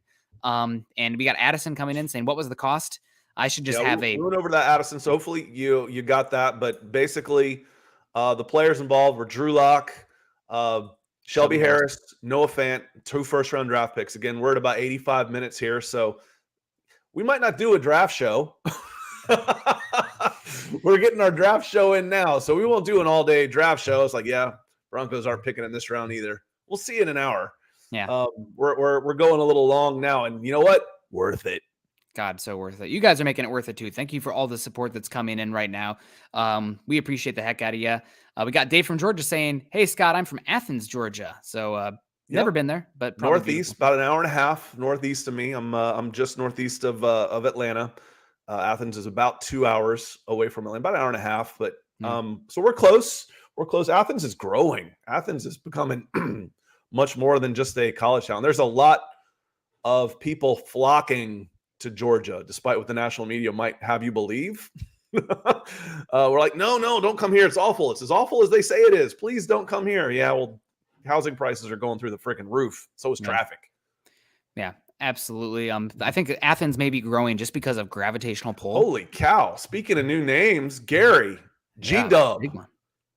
Big one. $50, Gary. Thank you so much. Wild coming in. Wild. We have to look up the sticker on that one.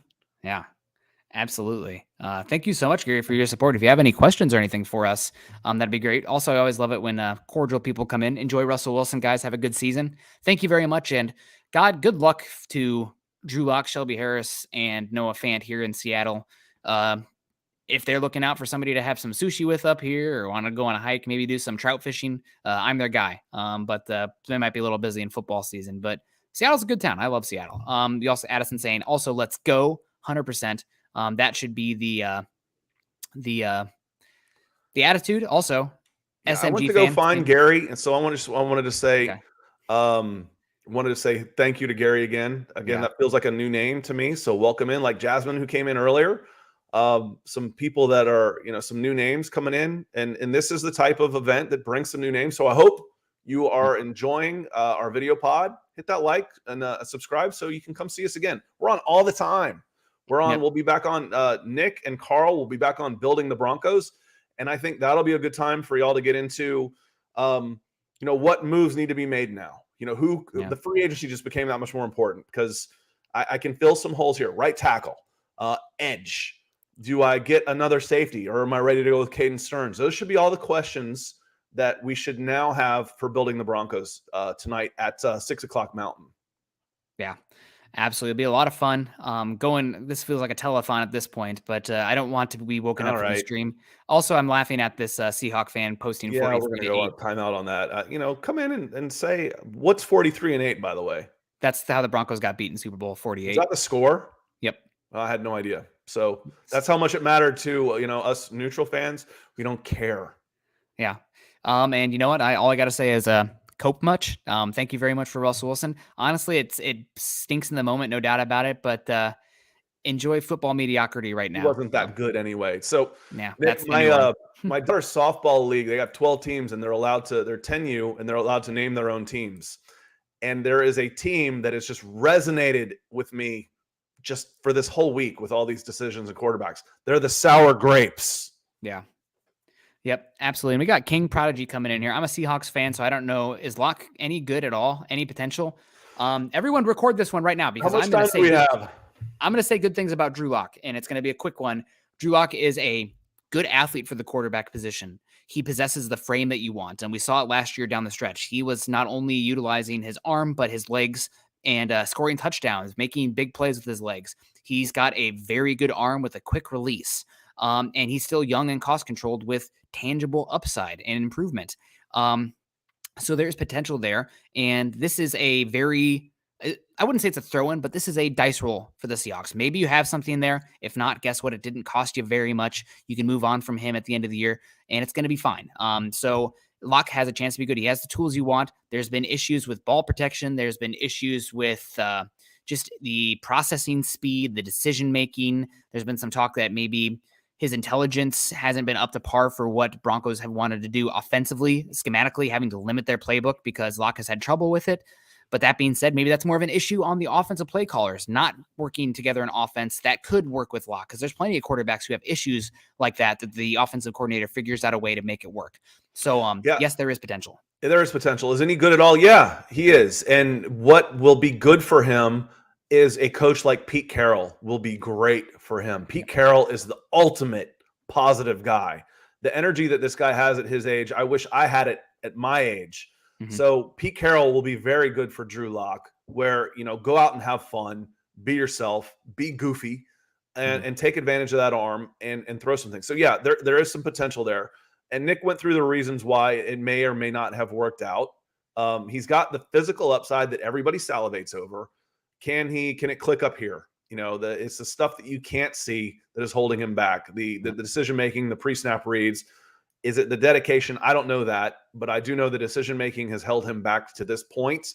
And if that all can click for him, then you're going to want to re-sign him. You got him for a year. You'll want to re-sign him. But there are question marks you don't want to go into, and you probably won't go into the season thinking we're set at quarterback with Drew Lock. You'll bring somebody in to compete there too. And Jasmine coming in with a super, so she's making her presence felt today. That's for sure. I can't wait to hear Shannon Sharp talk about this on Undisputed. The last 6 years have been so underwhelming and tiresome. People have clowned me here in Atlanta. There we go.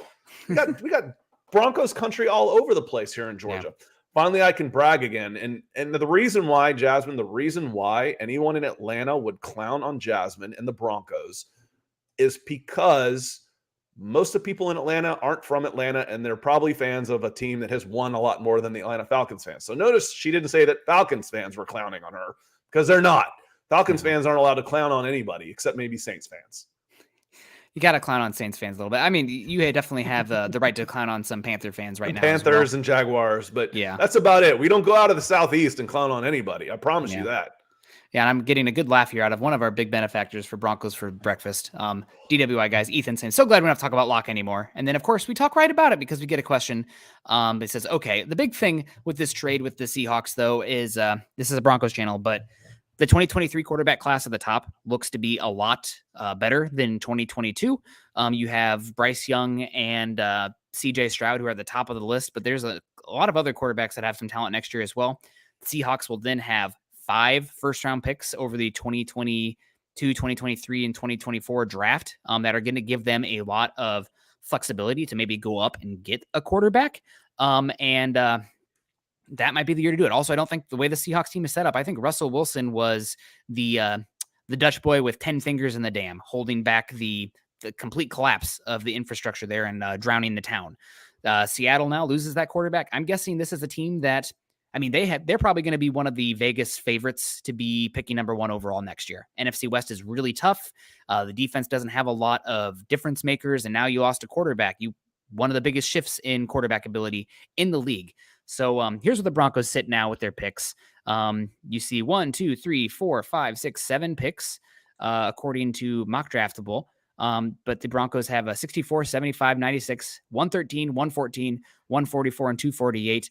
I think there should be a Eagles 6th-round pick in there too somewhere that was a conditional for Kerry Vincent Jr., but we'll see how it plays out on the day. But the Broncos have a lot of picks to fill out the depth of their roster and really get them some young cost control guys. And I really do trust George Paton in the day 3 range to find some hidden gems here. And Broncos first in the draft. Thanks again. And I do look at these guys that we've talked about. What do we say the needs were? Did the draft strategy change that much? Kingsley Enagbare, South Carolina edge, little undersized. I think he came in at about 240, 241, flashed really good, or he got handled at the Senior Bowl. I like him. I think that'd be a great pick at 64. I've been on the Abraham Lucas bandwagon for a couple of weeks now, Nick. Yeah. And I think he had an outstanding, I loved what he did in, you know what? Let's just show a little video here. I love what he did at the Senior Bowl. I think his base is so strong that when he locks up with a guy that he's really good, and then he tested really well. So Abraham Lucas, he's number 1 alphabetically. Yeah. Right tackle. Now this guy's only 220 pounds that he's going against, but normally when you get a guy and he gets his back arched, you can bend him over backwards, but he just kept getting stronger. Yeah, he also tested extremely well at the combine. Has the requisite length, and that's Sanders, not Enagbare. Yeah, whipping up on some very skinny edge rushers here in those clips.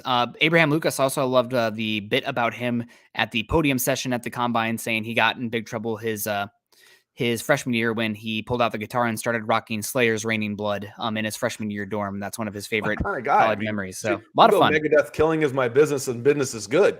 Yeah. 6'6", 315, 34-inch arms, 4.92 shuttle, and with the way he can go. That's what I was talking about right there, where he didn't go back over that core strength. You can get a right tackle on the third if this guy lasts that long. I don't think he should. I don't think he should last that long, Nick. No, I think he'll go mid-round too, but we'll see. Pick 64, definitely a possibility. Ron Munson, judging me here. I guess Scott was talking about things going on in Seattle earlier, but the number 1 pick next year, LMAO, are you high? No, I'm not, but we'll see what Vegas says. I think that, you're losing Russell Wilson. Yes, duh, that's a fact. And you had the number 7 overall pick this year. 1 is not that far out of reach now that you're going from Russell Wilson to Drew Lock. Not a guarantee, but a lot of these. Correct? You're unmuted. So it was 10. You were 7 and 10, right? I think the Seahawks were 7 and 10 or 6 and 11. Yeah, 7 and 10. They had the number 10 pick. Atlanta, 7 and 10 right here. So you're the Falcons and you trade Matt Ryan. You're a favorite for the number 1 pick. Said it from the beginning. Yep. You're the Seattle Seahawks and you trade Russell Wilson, who for all intents and purposes has been a better quarterback than Matt Ryan in recent years. You're a contender for the number 1 pick. Now, there are still the truly wretched teams out there. I get it. Yeah. Jacksonville Jaguars, Detroit, etc. But you're now within knocking distance that I can say I got a 3. I'm going to trade in that number 1 because Jacksonville isn't getting a quarterback and they're in the number 1 spot. And hey, I'm going to send you the Broncos number 1 and they're number 2, and let's swap from 1 to 3. Now you're within shouting distance to get one of those guys. And honestly, Ron, you're not winning a Super Bowl next year with the roster the way it's set up with Drew Lock coming, unless, I guess the multiverse, never speaking absolutes, anything can happen. But I think if I was the Seahawks, I would hoping to get that number 1, number 2, number 3 pick next year, because then you've corrected your salary. You have a bunch of young capital, draft picks and whatever. You didn't have to trade up to go get a quarterback, and you can just take your franchise quarterback and get one of the best aces in the hole in the entire team building stratosphere of a rookie cost controlled quarterback. So that's something that I applaud Seattle, seeing that, understanding that, hey, we need a lot of help with this roster right now. And Russell Wilson, God, I'm going to have a hard time with that one. Can we get it right with him over the next 2 or 3 seasons before we have to pay him again and it gets even harder again? I don't think so. That's what this trade says to me, especially if the rumors are true that Wilson was not really pushing super hard for a trade. So, I think that would be a good thing. I'd rather, if I was a Seahawks fan, I'd rather bounce off the bottom with a great pick, and the harder you bounce off, the Newton's laws, you'll kick back up then after that. So that's what I'm leaning into if I was a Seahawks fan. And on this one, Jasmine, she said, so basically I'm hearing that most of you wanted to keep Locke and don't want Wilson. No. There's a couple people when we started talking about the deficiencies of Locke that are coming to his defense, saying that, again, he never got a chance. He's got the arm. He was really good, all this kind of stuff. Yeah. There isn't anybody 1 for 1 that would want Drew Lock. There might be some people that say, I don't like this trade for the reasons. And I get that.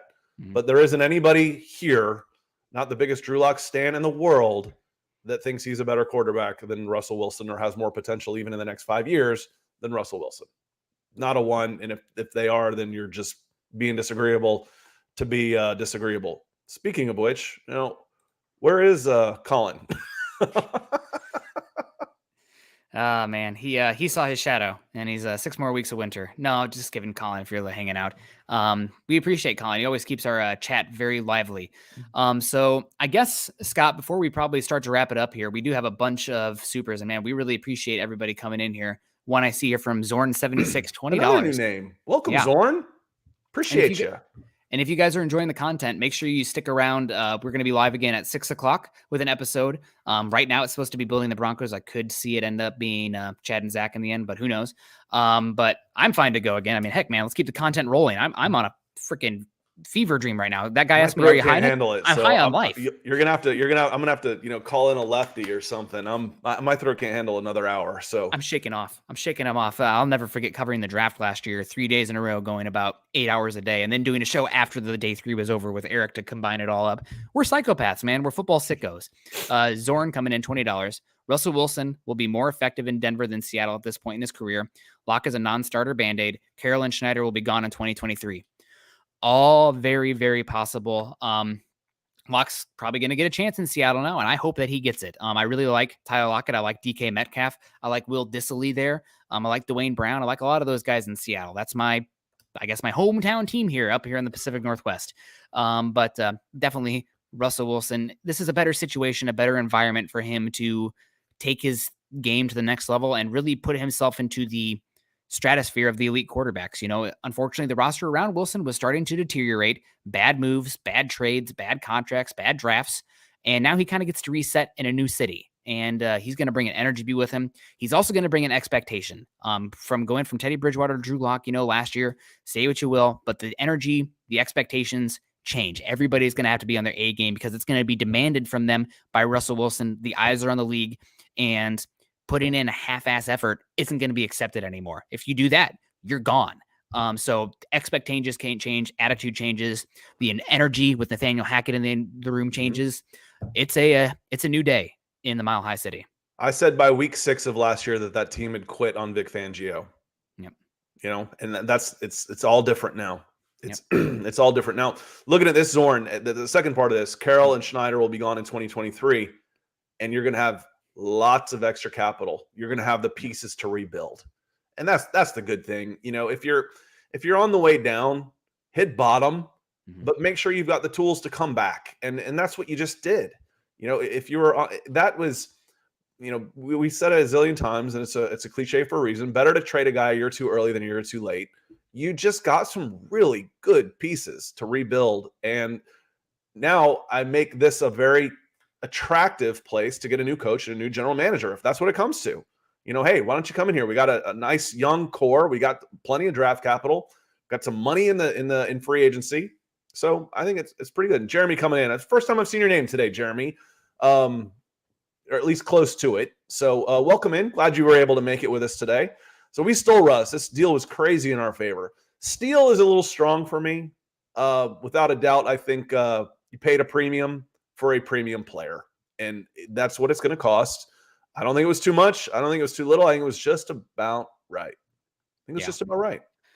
Oh, I'm so excited to dig further into this Nathaniel Hackett offense now. The RPOs, the backside glance, the ISO going on there. I'm curious to see if it's going to be Jerry Jeudy working that ISO route or if it's going to be Cortland Sutton. Either way, they got weapons galore to work with. And now I'm just, God, KJ Hamler, get healthy, baby. We need you. I think that leg is going to get much healthier, much quicker. We got JC BYO coming in saying Russ is a great human on top of being a great quarterback. This is a massive W. And some will say that he's a little corny, but you know what? If your quarterback has as many skins on the wall and has as much proven as Russell Wilson, as long as he's not out here, giving the middle finger to kids with cancer, we're going to overlook a lot. That's great guy, a lot of energy, a lot of positivity. There's no issues out there other than, coming from the bed, the corny stuff like Seattle, I just signed a big contract, Mr. Unlimited, stupid stuff like that. You're going to love it when it's your guy, when they're a good quarterback. So, when you go to 8 Pro Bowls, 9 Pro Bowls, the press will call you colorful. Until then, you're just a flake. Yep. Spencer coming in. Greetings again. Got my passport, went to Mile High Huddle. I'm so glad. Spencer was on his way to Greece. So he stopped off and got $500 worth of gear, and the Wilson alert happened right there when you stepped outside. I'm guessing, did you go back in? Did they have the shirts ready? Sometimes you see some of those big announcements that are in the works for a long time. It leaks on accident because the jersey hits the team store before they're ready to go. They're like, oh, crap. Oops. So did you go back in? Did you get your number 3? So good. I'm glad that you are going to I'm glad you got your passport, and safe travels, my friend, and do it with a smile on your face and your Broncos gear, because I think we're going to see a lot more Broncos gear around. Russell Wilson is a brand. He is. He's a brand. I saw more 34 going back to the day. One of the first times I really saw this happen at my age was the Raiders 34 Bo Jackson jerseys were freaking everywhere. People are Russell Wilson fans, even if they're not Seahawks fans, and it will expand the reach of an already great Broncos country. Yeah, it should be great. Really excited. Some news here from JCBYO as well. Broncos released Deshaun Hamilton. I think they had an extra year of control on him because he got injured last July, tore an ACL. And that clears $2.18 million per cap. $2 million there for the Broncos to play with this season. So that should help them. We'll see what they did. We got Kukara coming in here. They did. Kukara. They did. Wow. Let's go Broncos. And the sauces is in the wrong syllable. That's, Kukara. Kukara sits in the old gum tree, right? That's we all learned that round when we sang. We have a really good running game too. Russ can run too. I would not run Wilson unless you had to.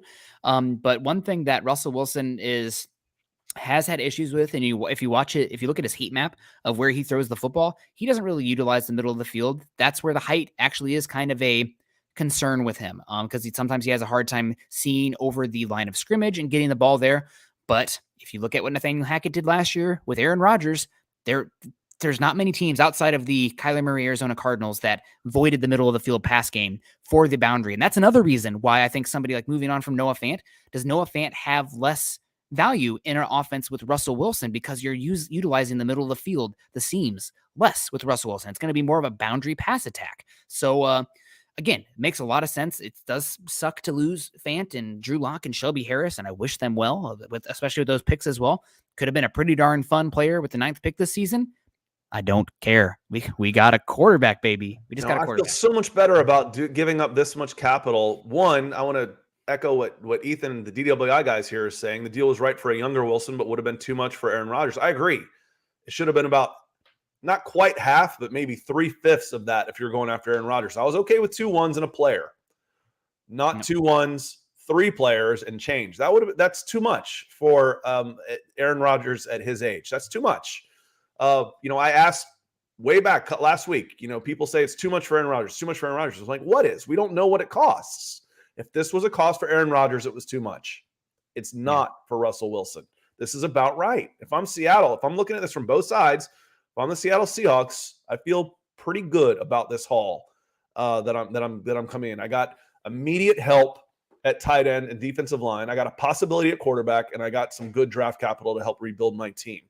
For sure. And if I'm going to give up this much, I'm getting it with a known quantity. Seeing guys give up this much for a draft pick, that just scares the hell out of me. Having it, this is a known quantity. You know what you're getting. And I think we're gonna get out of here in just a couple of minutes. So let's scroll through here and get done. We've been going almost 2 hours.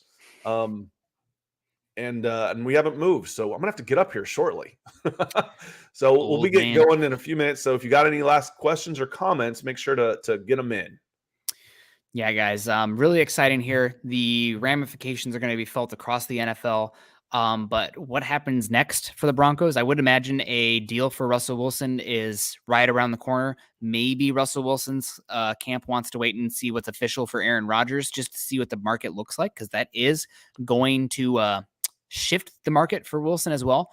But this is not the time to rest on your laurels now. This is going to be a fever dream, caffeinated bliss that's occurring in Dove Valley over these next 2 weeks, because you bet your britches, folks. Who says that anymore? We've obviously been talking too long. Broncos are going to be very active in free agency. Broncos are going to be looking out there to make some moves in free agency. This is a team that has cap room. They also have a lot of effective cap space as well, where they can convert a lot of salaries this season into bonuses down the line to create cap space that they can use or roll over. So expect a very aggressive Denver Broncos team under George Paton in free agency. A lot of it is afforded by how good they drafted last year. The fact that they didn't make a crazy move at the quarterback last year. Everybody upset about Teddy Bridgewater. He gave up a 6th-round pick and $4.5 million for 1 year of quarterback play. Because of something like that, you have the ability and the flexibility to make a move today. It's all setting up for things and not overcommitting to guys who aren't worth committing to. So I'm so excited about what's to come. We're going to be talking linebackers, edge rushers, offensive tackle, maybe a tight end in free agency, maybe a nickelback as well, not the band, the position, the slot corner. So it'll be fun. Luke Wright, does Denver still get a quarterback in the draft? I think they kind of have to, because they only have Wilson on the roster now. Mm-hmm. Yeah, I think so. I mean, you could go with the practice squad guy, but you're betting on Russell Wilson. So you're not looking for, okay, we got to have a quality backup in case, no. If something happens to Russell Wilson, you're screwed.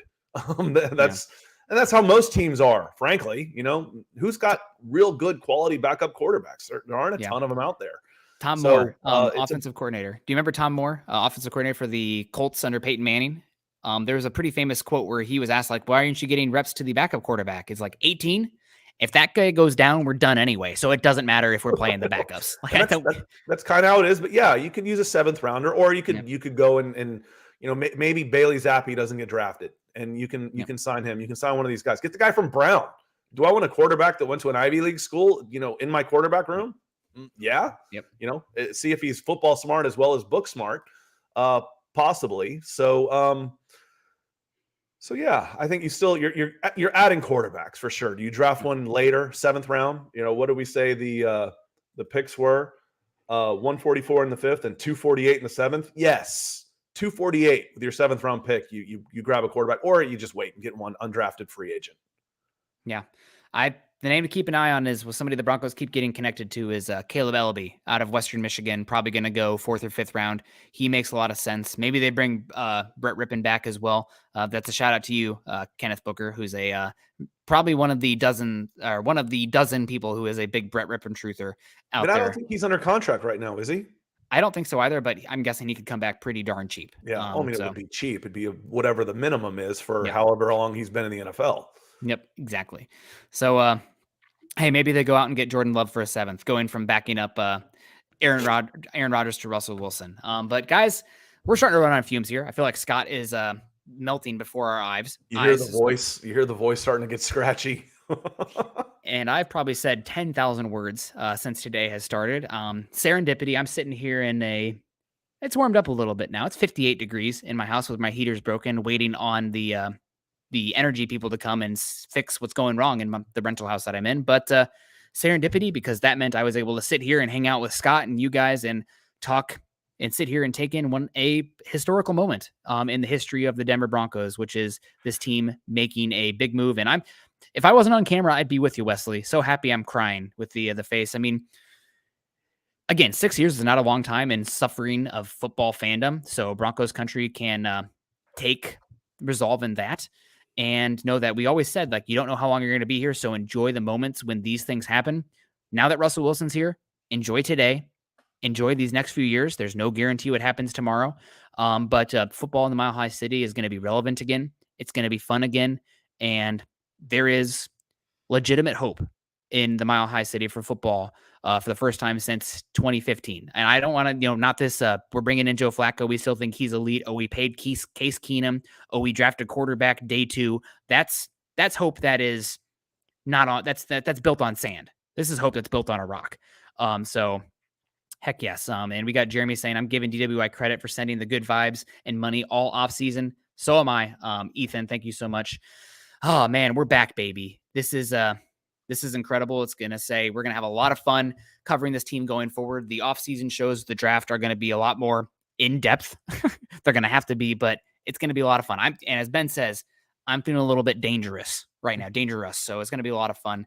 I'm going to be really excited to wear my Broncos gear head to toe throughout Seattle and getting all the looks. I'm curious to see what the response will be from the fans out here. I know what it's going to be. It's going to be excitement. It's going to be hope. Wait until you see, if there's open practices in the spring at OTAs and stuff, it's going to be packed. Yeah. It's going to be packed. On that note, ladies and gentlemen, thank you for joining us today. Thank you for coming over from Facebook and subscribing to YouTube. If you did for the first time today, that's a big help. Sorry we had to cut y'all off, but I wanted to hit a loophole. Chad said we had to get off. No, we didn't. We just had to leave Facebook. So we got to stay on over another 60 minutes. So I did that. At 44 minutes, we're at 1:52 right now, but I've got to get going because I have to make sure my son isn't standing in the rain because I wasn't planning on being on till 4:00 my time. Yeah. So we've got to get going. Building the Broncos tonight should be a lot of fun. 6:00 Mountain. We can start talking about all the ways we can fill some of the holes. Offensive line. That was a question Kukara had about the offensive line tonight. Right tackle. Do you upgrade at guard? What can you do at center? Those type of things. Edge, yes. Second safety, what do you do there? Backup tight end, because it looks like Okwuegbunam is the guy. All those things on building the Broncos tonight at 6. Yep. Yes, sir. You guys stay great. Stay dangerous. We'll see you later. Go Broncos. Go Russell Wilson. Football's back, baby. Let's go.